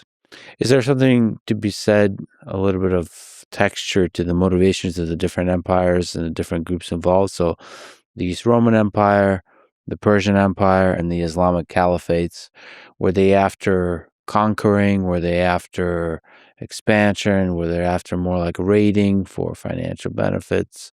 What was the motivation? So in the past, the Persian Shahs basically were interested in raiding. And they also had an interest in manpower.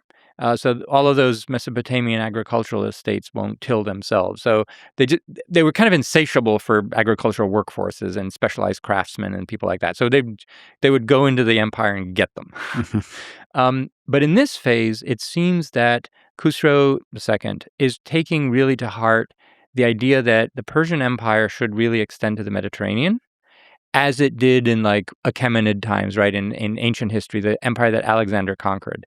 So it seems that the Sasanians, this dynasty, this Iranian dynasty that's ruling the Persian Empire, of course they were aware of the Achaemenids, but sometimes they would have these claims to reviving the former greatness of the Iranian Empire. Sure. So, bathing in the Mediterranean Sea is something that many Near Eastern monarchs, they did this as a sign of success. Anyway, for the Romans, it was sheer survival. Just desperate survival, because they knew that this was a war that could end the Roman state. I mean, they're already on the verge of being ended. Yeah. And here they're defensive wars of survival. Yeah. So it's pretty clear that initially the goal of Arab-Muslim warfare is to unify Arabia. That is, that all Arabs should be Muslim and should be unified into this religious kind of state, whatever, that the prophet and his successors had created. Now, then they start striking out into Rome and into Iran. It's not entirely clear, like, why. Now, there are obvious reasons. Right?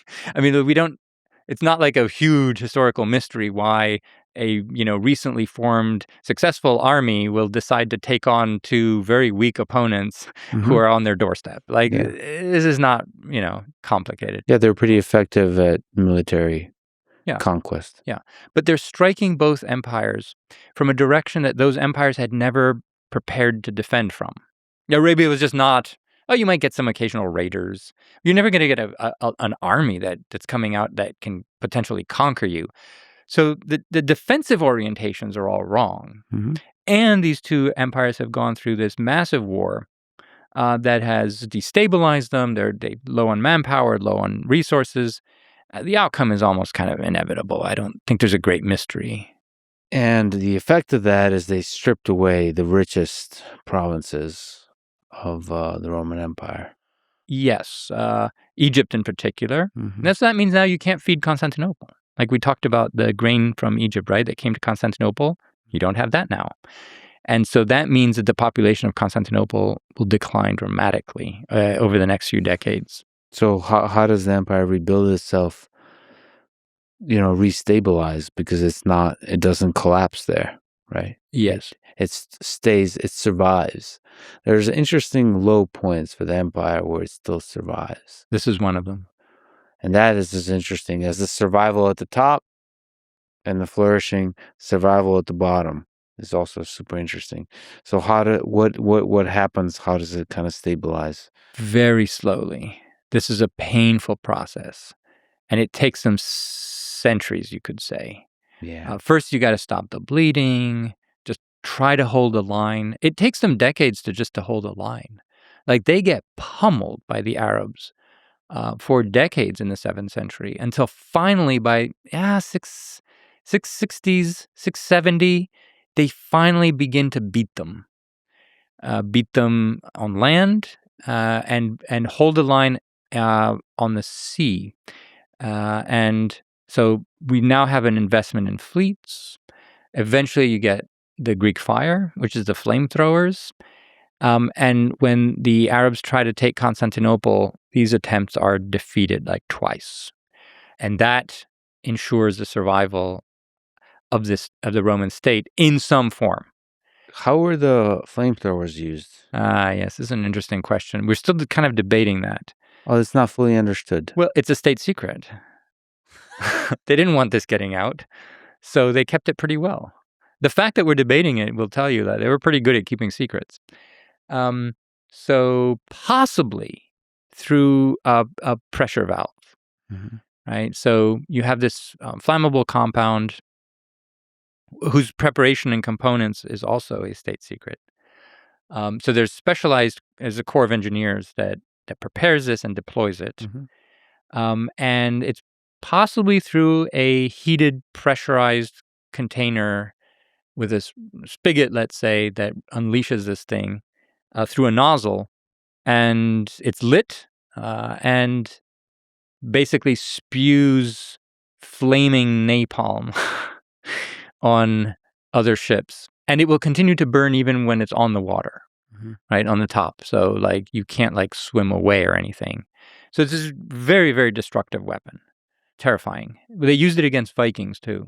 This is much later. So once the Vikings show up, like when they would attacked Constantinople in the 940s, then again in the 1040s, the Romans used Greek fire fleets to just incinerate and that'll teach Vikings. Yes, if you're in that situation, you'd rather serve under the emperors than attack them. And so this is a kind of nuclear weapon level state secret. They even had it in hand grenade form. This is a real thing? Oh, yes. Hand grenade form. Yes. So it's like a clay container with the compound, and it has like some sort of fuse that you light on the outside and you throw it. Now, you can throw it against people, but it's not going to be that effective. Maybe you burn a person, whatever. You just wasted a hand grenade for one person. It's most effective against things like siege engines. So you throw that on a wooden frame and, This is incredible. So this is one of the things that's finally stabilized, stopped the bleeding, from a military perspective. Yeah, eventually. Now remember, they've pulled the armies back into Asia Minor.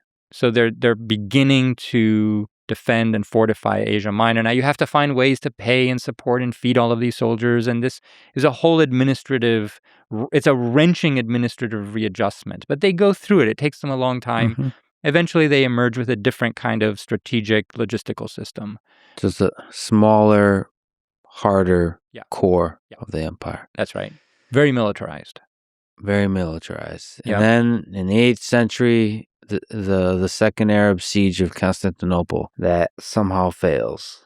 In the early 8th century, yes, that was the second siege. Yeah, the early 8th century. So why did it fail? Can you tell the story of that siege? That was really the empire hanging by a thread. Yes, but it happened to have a very competent man in charge. This is Leo III, and he's an emperor who he's a usurper. He's just seized power. They knew that this massive Arab attack was coming.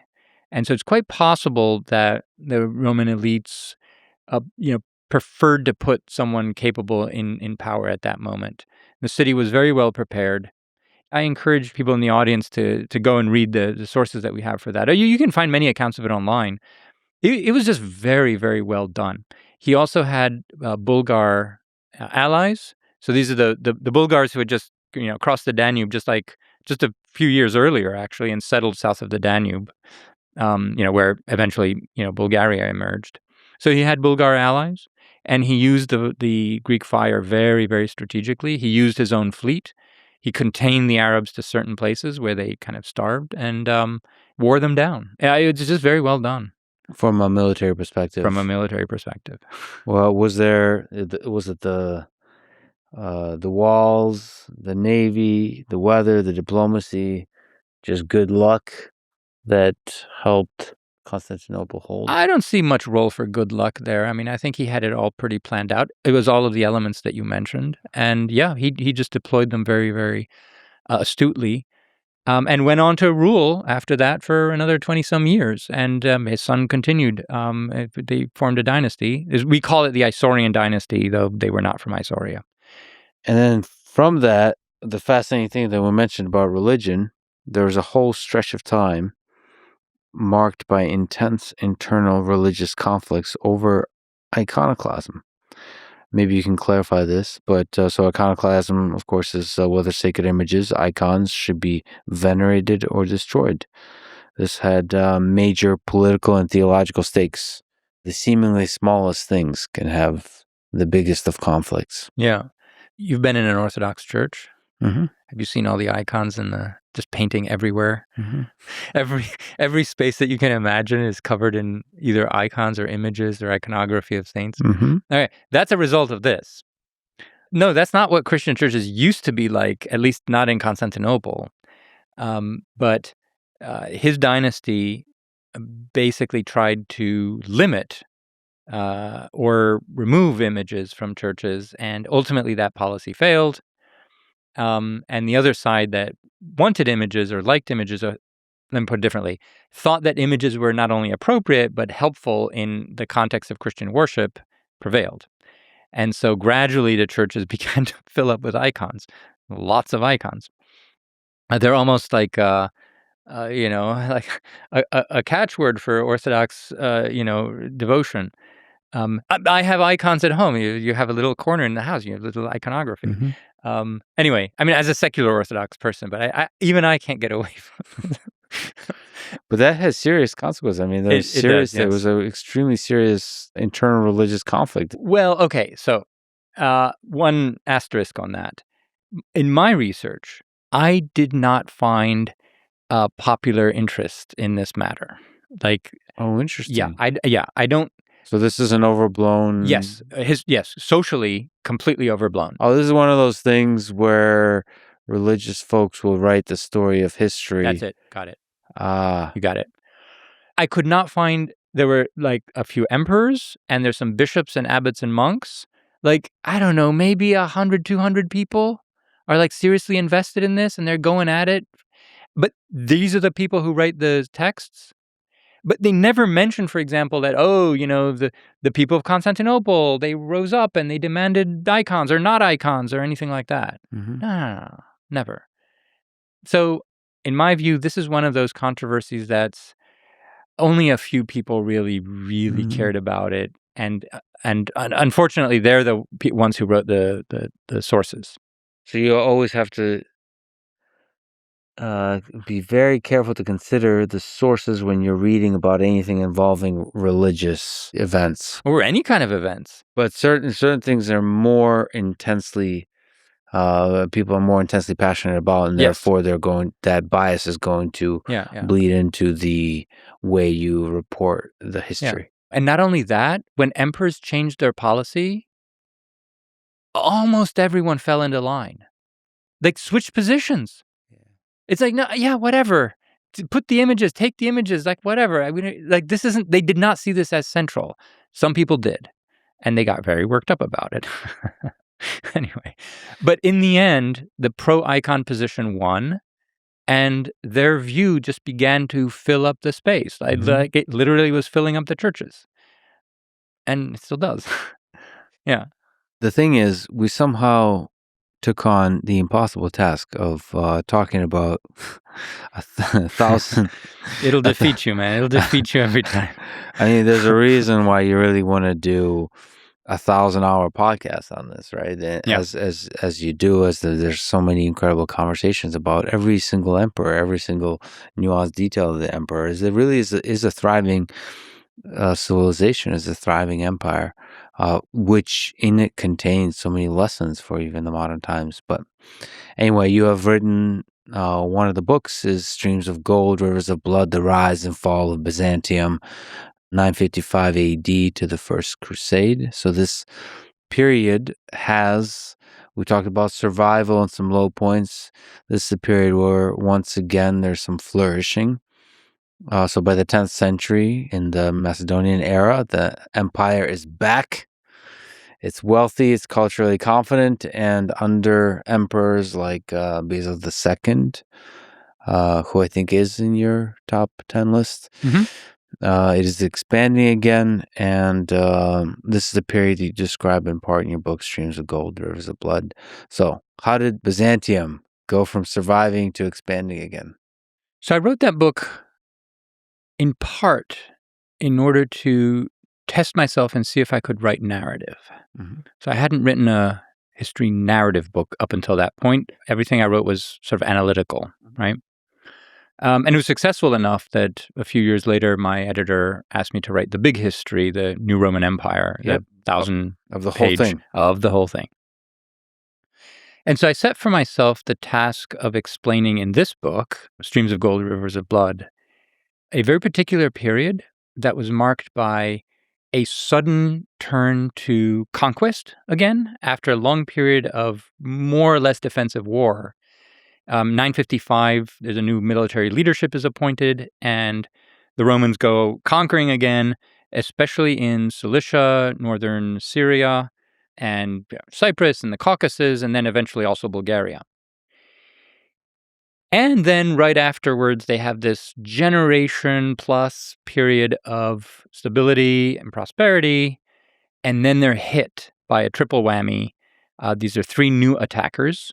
So it's primarily the Seljuk Turks coming in from the east, some Pechenegs coming down from the north over the Danube, and the Normans in southern Italy. Mhm. And under the pressure of this three-part attack, this expansionist and what had become more imperial state buckles and enters another one of these crises, just like the one we described for the 7th century,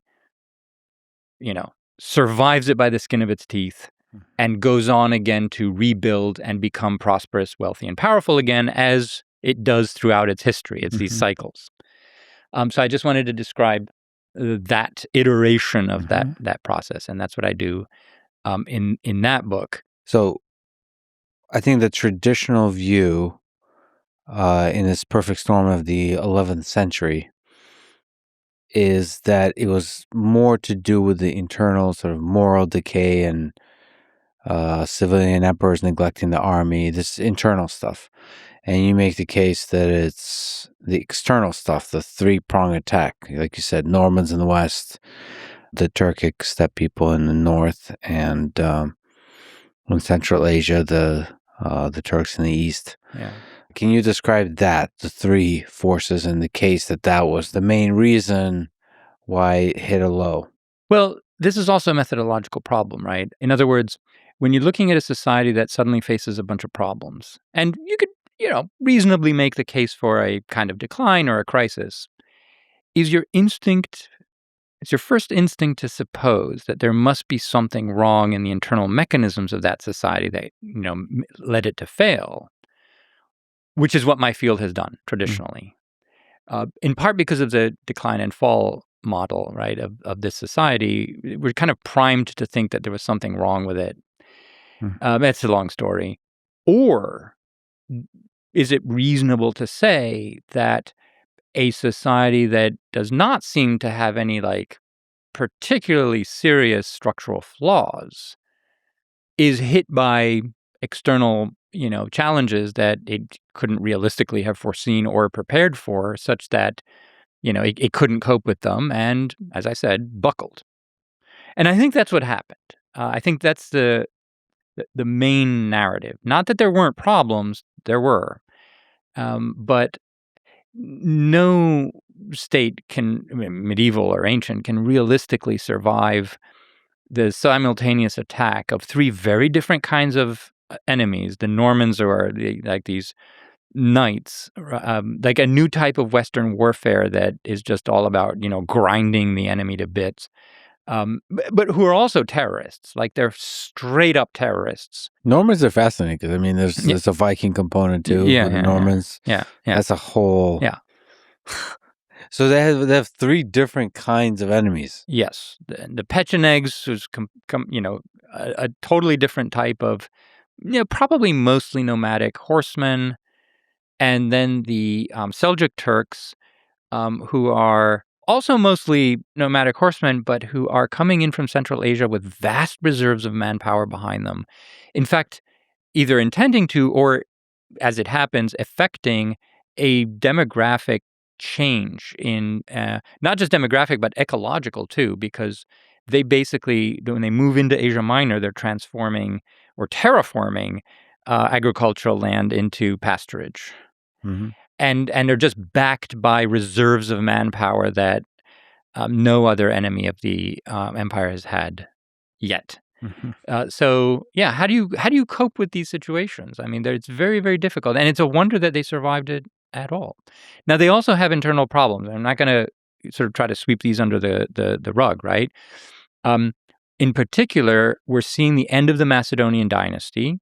This is a dynasty that had lasted for about 2 centuries, and this has a kind of politically destabilizing effect. New emperors, and there are a lot of like childless old men in this period, are relatively insecure. They don't have this kind of a dynastic glitz behind them, and so they're tending to buy a lot of political support, like hand out these exemptions, give cash, titles to anyone who will support them. And this, of course, causes a budget problem. Like they don't have enough money after a while. And then they have to start raising all of these armies to deal with all of these problems. And that just increases the pressure on the budget. And so there is an internal problem as well. Yeah. So you mentioned this loop of thriving and then having to surviving. That happens a few times throughout the history of the Roman Empire. It seems that societies in general oscillate in that way. Is there something particular you could say about the oscillations, the loops that the Roman Empire goes through? Yes. Now, I don't think this is an oscillation. At least that's not how I think of it in my own mind. So as I explained, the crises that this polity, this state, this society that it undergoes are there are a discrete number of them. I can tell you what they are, and we've talked about most of them so far. They don't last very long, and they are all sudden challenges that appear from the outside. In other words, they're exogenous shocks that they can't really have prepared for. These shocks cause massive territorial loss, which requires adjustment, right? But they don't last that long. In other words, the Romans almost always, at some point, figure out how to hold a line, how to consolidate their position, regroup, and put their economy and their society back on a trajectory of revival, regrowth, and eventual reconquest. Always, every single time, except the last time, right? And for me, this poses the following kind of dilemma, which I can answer. And the dilemma is, should we define this society by these brief crises of exogenous shocks, or should we define it by the centuries-long, sometimes, periods of regrowth, consolidation, and stabilization, which are endogenous? Nobody came from the outside to help them rebuild. And my answer is unequivocally the latter. So I see this as a society whose internal organization primes it to stabilize and embark on steady growth. Slow and gradual, but steady. And that's what I would like my field to explain more. And I'm going to try to do so in the book I mentioned that I'm writing on like the longevity or the resilience of this society, and not try to center the crises, which I see as being from the outside. Like these aren't, of course, they're part of its story, but they're not coming from it. What's coming from it is the stability. And I think that's the more interesting part of this society. Yeah, so these peak-to-peak histories, as you can think of them, they miss the machinery in the valleys, institutions, incentives, daily life, all of these things, the politics, the religion. You have a bunch of revisionist history ideas in your work. You're challenging the field. Yes, you could say that. In the best possible way. So just to linger on it, what are some of the things that historians miss? So this is a big one, right, that you're speaking to, which is like focusing too much on specific moments. versus on the broad structural underpinnings of an empire, of a society. Right. So what you alluded to there is a critique of what we might call short histories of Byzantium, which is a kind of genre of a book. Mm-hmm. Right. This isn't necessarily like what my other revisionist ideas are about. The more important ones are things like the monarchical republic that we talked about. In other words, that there's actually a broader spectrum of political participation, that emperors are having to look over their shoulders all the time, that there is a deeper matrix of Roman republican thought there. Like that's one revisionist idea. Another one is about Roman identity, just like who are these people? Mm-hmm. And no, they are Romans, and in fact, it's kind of an ethnic identity after a certain point. Like those kinds of ideas. The criticism of the peak-to-peak kinds of books. So if you're trying to condense 1,200 years into 120 pages, or even even 200 pages, there's no way to do so realistically and give a sense of the whole terrain. In other words, what these books do is they jump from highlight to highlight. And these highlights are sometimes things like, everything Justinian did because it's so extravagant, to the crises. Mm-hmm. The crises are, of course, dramatic moments that you can't skip. And you can't get a sense from these books as to how all of this is interconnected in the valleys, right? In the crags, down there. Like what are the mechanisms that are connecting these peaks together? And that's how I tried to write the big history, the new Roman Empire, is to tell the story by casting light in those darker places. That is to show how, especially institutions and ideologies sort of tie, people's lives together. That is, tie people to institutions and to the broader history that surrounds them. So that the reader can get a sense when I'm recounting specific events, or either of greatness or of success or of failure, that they can understand roughly why these things are happening. Right? Look, there's no perfect answer. A short book will just not tell you these things. A long book, is a long book. Well, in some sense, I mean, even in this very conversation, I think we did a pretty good job of looking at the values, at the structure, at the institutions, and that gives you a sense of the whole underpinnings. And so it's beautiful. It's a beautiful way to see history, especially for societies that have lasted as long as the East Roman Empire has. But it did take us a few hours. Yes. You're right, but it requires that you actually spend some time to look in there. Yeah. What's a few hours among friends? No. That's I agree.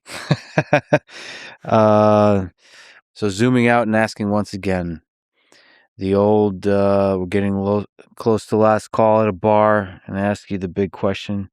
We asked it before about the collapse of the West Roman Empire. When did the decline of the East Roman Empire begin for you? Throughout this loops, when, if you were to predict, would you be able to say where this is going to be over? And what led to that decline and the collapse? So, of course, the collapse is finally in 1453 AD. Right. That's actually a very good question. In other words, not looking at all of the previous crises that caused loss of territory, like you lose Egypt, you lose Syria, you lose Palestine, you lose Eastern Asia Minor, right?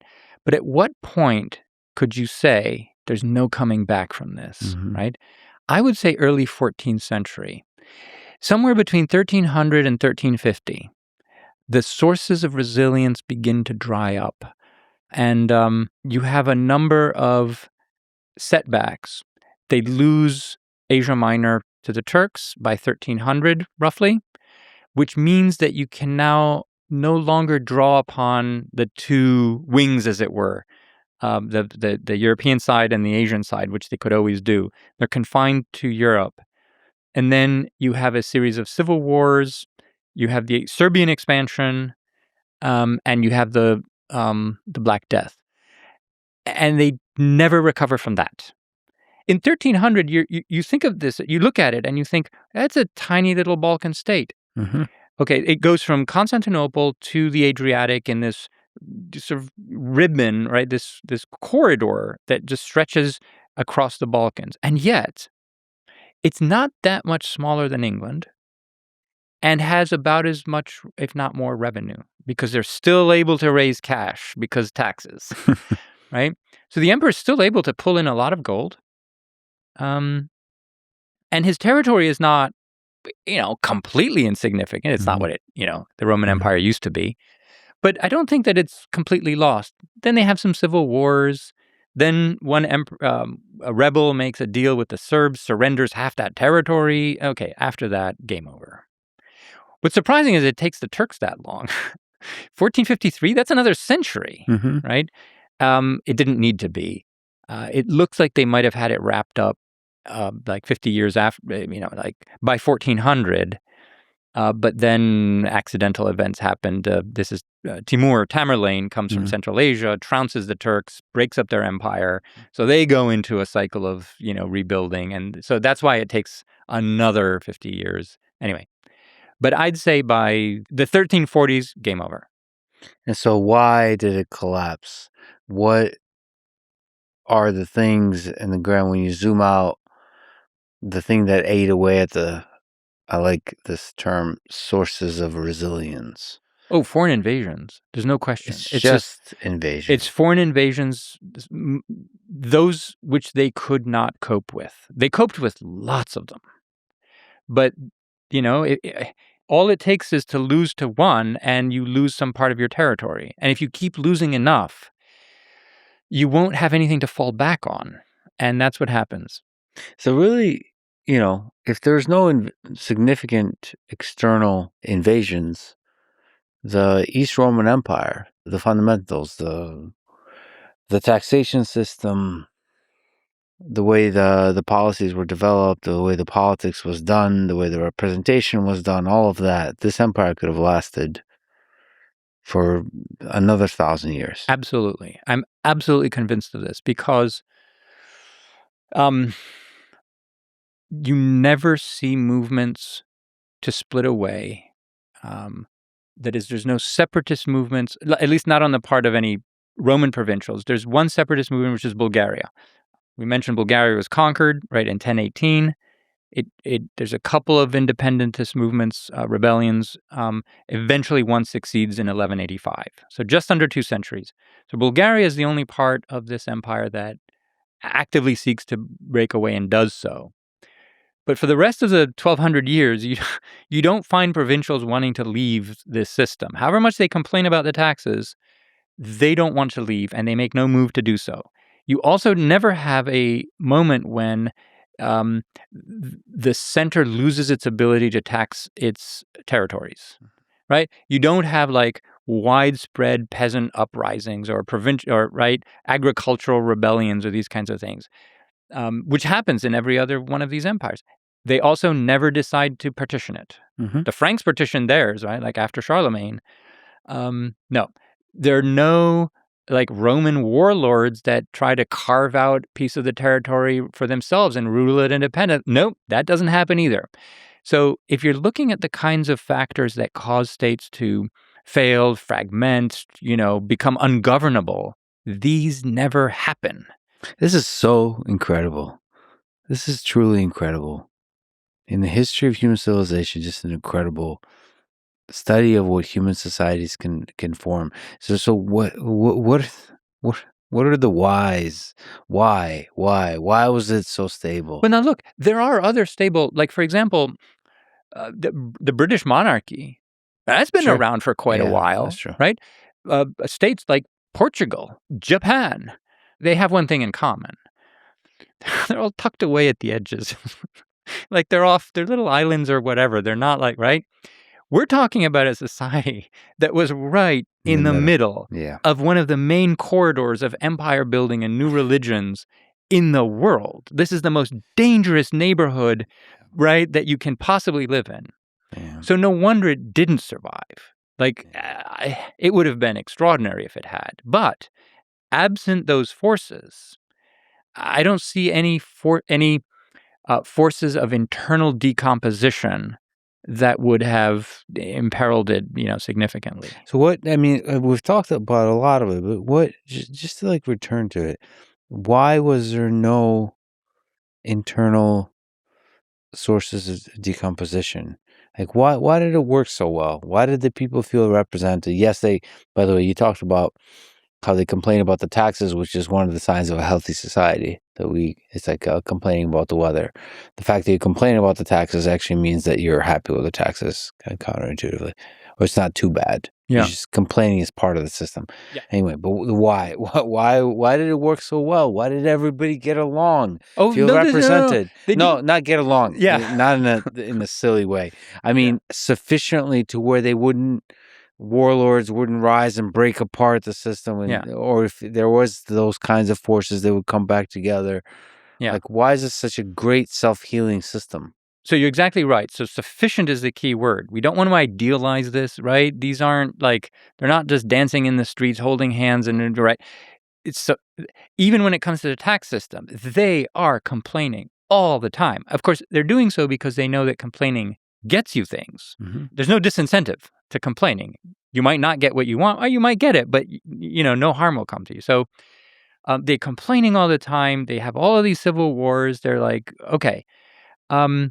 So I think I would give you a two-part answer, so really quickly, as to why this held together so well.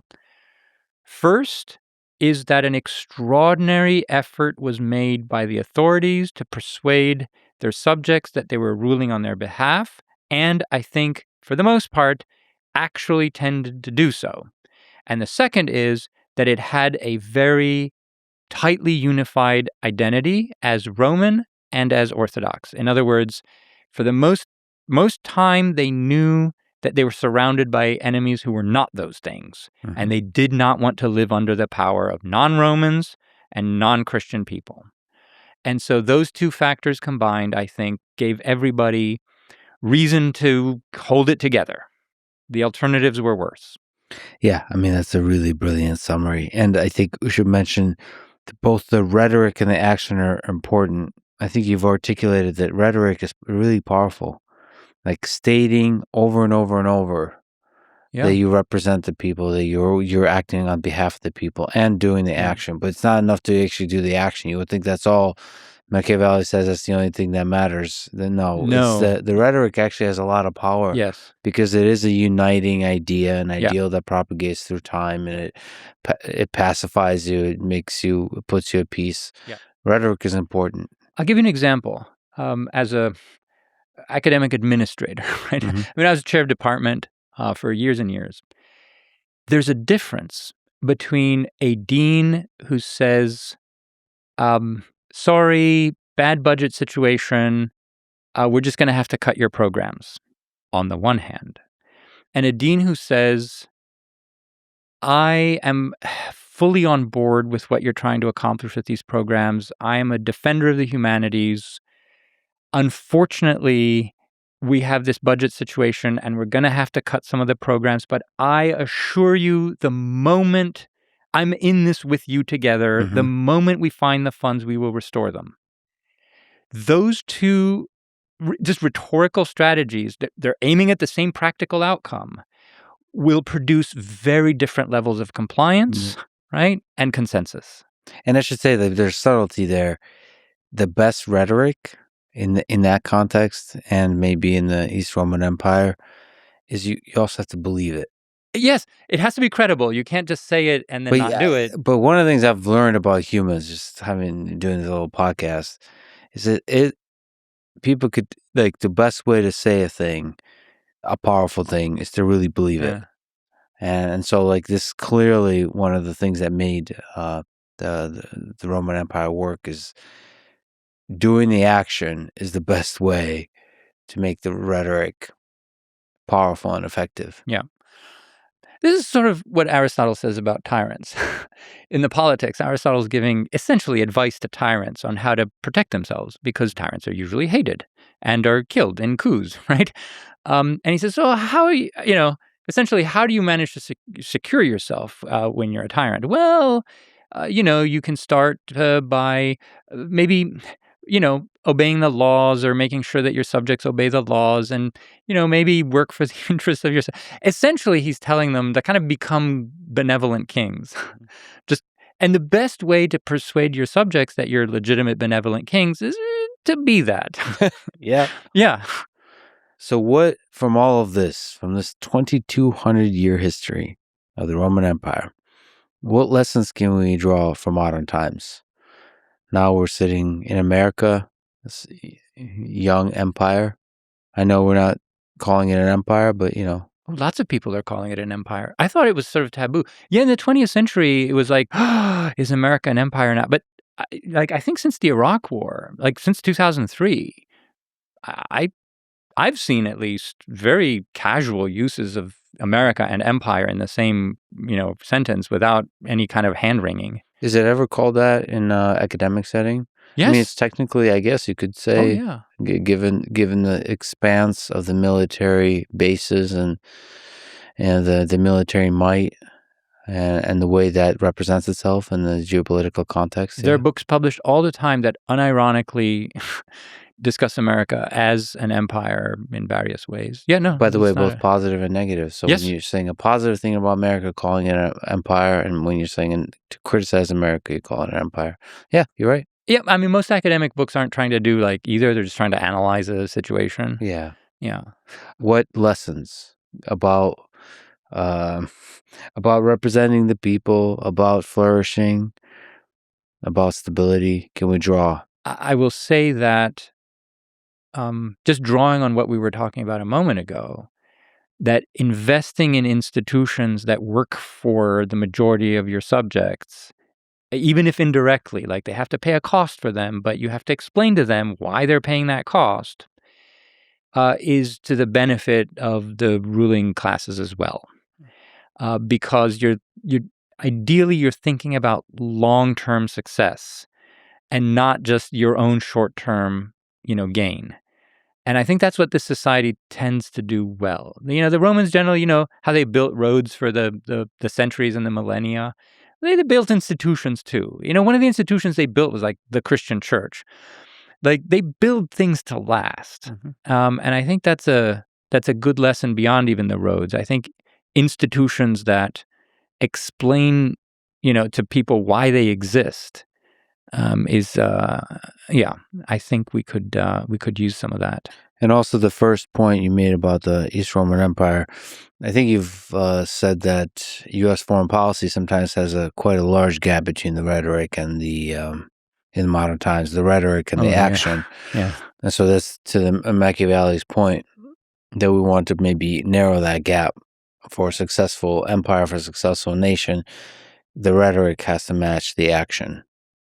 Yes. And it doesn't quite for some of the foreign policy engagements in the world. So in the context of the society I study, let's say the army's the single largest expense is doing pretty much what the emperors say that it's doing, which is protecting its subjects. Mm-hmm. And that's actually what it's doing most of the time. Not all the time.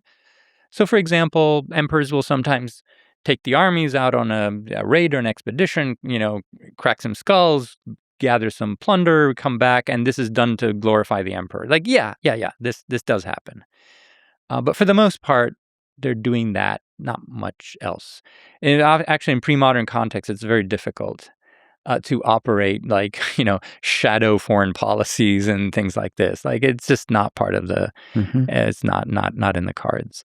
But America in particular has such a history of proclaiming the loftiest goals. It just sometimes breathtakingly implausible. Plus the incredible engineering behind the military-industrial complex. So America is very good at creating the flamethrowers, Yes, the technologies of war.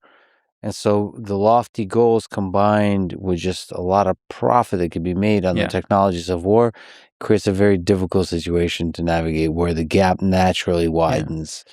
I don't think most of the world even believes, what American leaders say their goals are, especially when it comes to war, spreading democracy. Really? I remember when they were trying to convince us, that the invasion of Afghanistan was a feminist war. Oh, that was the thing, huh? Oh, yes. They were to liberate the women from the burqas or whatever. And like the news was just flooded with like how terrible women have it in Afghanistan. It's like, you really trying to persuade me that that's why you're sending armed forces? Like, anyway. I think there's a lot of wake-up calls about the war in Afghanistan and Iraq where people realized that there is that gap between the rhetoric and the action. And I mean, that's how, because of a lot of people waking up to that, they create pressure on the government to close that gap, and that's how we kind of navigate this complicated world. But it's a costly one. I mean, these were extremely costly wars. Yes. On every front, on every measure. Yep. But the same lesson was learned in like the Vietnam War. And that was such a disaster that essentially they had to abandon the conscript army, switch to a professional army. And like it took them so long to be able to like wage, these empire wars again, because of the sheer damage that the Vietnam War did to the credibility of the military leadership in the country, right? This never happens this does not happen in Constantinople. You can be criticized for losing a war. That's one thing, right? But that you're using the army to do some no. Some of this does have to do with the functioning of how democracy works, the temporary nature of the leaderships, and that they're very short-sighted because of the nature of the elected position or the executive. I mean, that's what we're trying to figure out as a human civilization, how to do this, in this particular case, the democracy thing. There's no right answer. And by the way, I don't want to be ruled by kings or monarchs or emperors either. So it's like I wouldn't necessarily support that. I'm not advocating here for anything. I'm just trying to explain. But you're exactly right. We want democracy. We want leaders whom we can eject every 4 or 5 years, which includes sometimes their teams of experts and policy designers and whatever. And that comes at a cost too. So you said that, the Roman Empire, maybe ancient Greece, maybe the societies before that, and now societies after that, the society we live in, are very different. And so applying the lessons of history, you have to be careful doing so. But are there things that are the same with us humans? So of everything you've studied across hundreds of years and centuries, are there aspects of human nature that kind of persist? So look, intellectually, I have gone through periods when I was a grad student, it was, this was kind of when postmodernism, what we might call loosely, was kind of alive and well and had not yet been kicked in the pants. It was very common to find colleagues who did not believe that there was such a thing as, let's say, human nature. In other words, that, let's say, the parameters of human psychology are, yes, there's considerable variation, but they're within a certain set of, norms. Like we're not going to behave like different species, and that they did not believe that there was such a thing. In other words, that all of human history is essentially a series of incommensurate slices of difference, right? That you just couldn't go from one to the next. And I think it's a very problematic view for all kinds of reasons. Like how small do you slice these slices? I mean, I'm with Thucydides on this one, who says that, more or less human beings are going to, they're going to be after, right? They love and they hate and they have ambitions and they're incompetent and, you find the whole range of, the whole gamut of diversity pretty much in any group of about 20 or 30 people, you're going to find the same kinds of types. Now, culture then comes in and, tweaks things in all kinds of weird ways. And that's, as a historian, what I'd like to study. I like just how the culture will set the dials, right? But that the dials go from 1 to 10 for most people is like, yeah, I think so. But every once in a while, there'll be a few folks who come along, whether it's Steve Jobs with a turtleneck or some guy with a weird mustache or with a funny hat, And those can turn the tides of history. I think so. Occasionally, yes. But they're just ultra skilled at the right time, at the Yeah. right moment. Oh, I believe that too.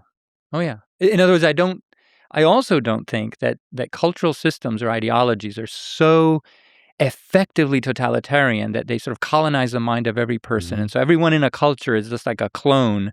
No, you encounter this sometimes in historical scholarship. Mhm. And no, I think people can sometimes just think for themselves, or they can think outside the box, and they can do all kinds of things. And I always want to keep my mind open to that possibility when I'm encountering historical agents. Yeah. So just because you've seen this grand history, I apologize for the ridiculous question, but if we look at the entirety of Earth and we fast forward 1,000,000 years from now, Oof. and the history of life on Earth is written, do you think we're at the very beginning of human history, or are we in the middle, or are we close to the end? 1,000,000 years from now. I mean, I can't project or predict anything like a year from now. And I've become actually increasingly skeptical that I can do so, at least. However, so I don't know about beginning, middle, and end. Um, it's easier to think in terms of like numbered phases, Mhm. like significantly different phases of human history. And I would say we're probably in the third. I think there've only been 3 phases. The first one being sort of hunter-gatherer period, which that lasted for the majority of human history so far, right? Then there's the agricultural revolution, basically. And this is when you start to produce surpluses that create more complex societies. And we're now living through a technological, first industrial, now, you can throw it all all in the kinds of same bucket: industrial, technological. industrial technological, which is modifying the parameters of what it is that human beings can do and possibly be. Mhm. And who knows where this will go. But I see these as very distinct in many ways. It's all human beings, Yeah, it's all humans, but very different but contexts. they're almost modifying themselves. So the question is there a fourth? Is there Yeah, going I'm to pretty be sure there will be. and what does that look like? And is it, when they look back at the third, would they still see us as the same as them, or would it be something completely different? Oh, no, I mean, we look back at the, Romans or the Greeks or like any period in history, and we're like, yeah, no, I see what you're doing there. You're doing it with the technological capabilities that you had at that time. You're doing it with the materials that you had, but I see what you're doing. Yeah, you've got families, and you've got armies, and you've got, you bury your dead, and But now we're increasingly actually having the tools and technology to modify, deeply modify what it means to be human. Yes. Genetic engineering, brain-computer interfaces. As we understand the brain more, we can modify things, expand completely.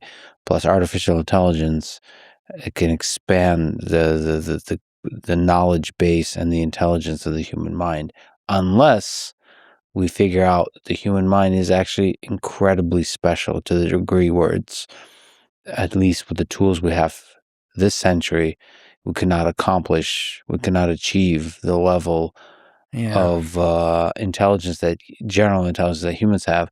Or one of the things we might figure out in stage 4 of this long history is that the thing that makes humans special is not intelligence. It's not any of the things we kind of value each other by. It's actually consciousness. And consciousness is the thing that it is very difficult to engineer. Yeah. And so that's the common thing from the hunter-gatherers to before the Industrial Revolution and after, is we're still the same. We still feel like something to be alive. And that's maybe an important component of what makes us fall in love with each other, or fear each other, or suffer, and all the full range of the human condition, the human experience. Yeah. Maybe even technology cannot replicate that, cannot modify that. Maybe that's what we learn. Or, very possibly, we destroy this whole thing. Because now, for the first time in human history, we have the tools, unfortunately, to destroy everything. This is all very eloquent. I mean, after so many hours of my rambling about the medieval Roman Empire, I'm impressed. Okay. What gives you hope about this whole thing? About the future of human civilization?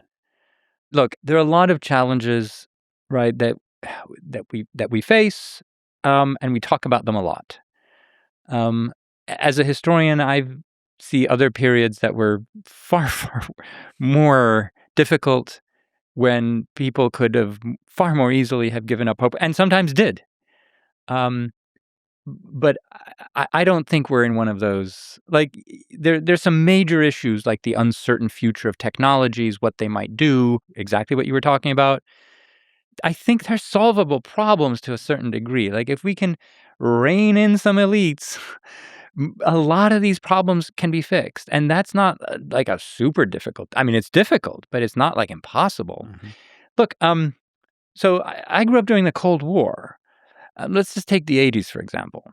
And in the 80s, like, there was a pervasive sense that nuclear war could happen at any time and just annihilate everything. And we lived under that. If you look at the popular culture of the 80s, it's like all like upbeat and cheerful and naive. And like, there's just no correlation. And then you move into the 90s and the Cold War is over and everyone's all depressed. The music gets all like whiny. And it's like, what happened? There's just no correlation. Anyway, I just think that it's a pervasive sense of hopelessness or, despair doesn't always match with, like, if you look at the situation objectively. I mean, yeah, it can be pretty bad. But there's so much that's happening that is good all the time. So I think this period of human history will be, because we've talked about the ups and downs of the Roman Empire. I think unquestionably this period in history, the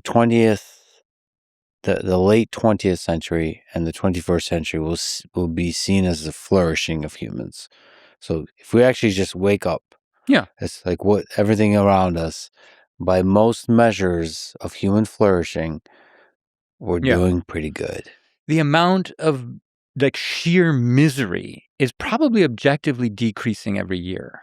Now, we're also creating problems. Yes, that will cause misery down the road. Yeah, yes. But overall, I don't see a reason to despair and not have hope.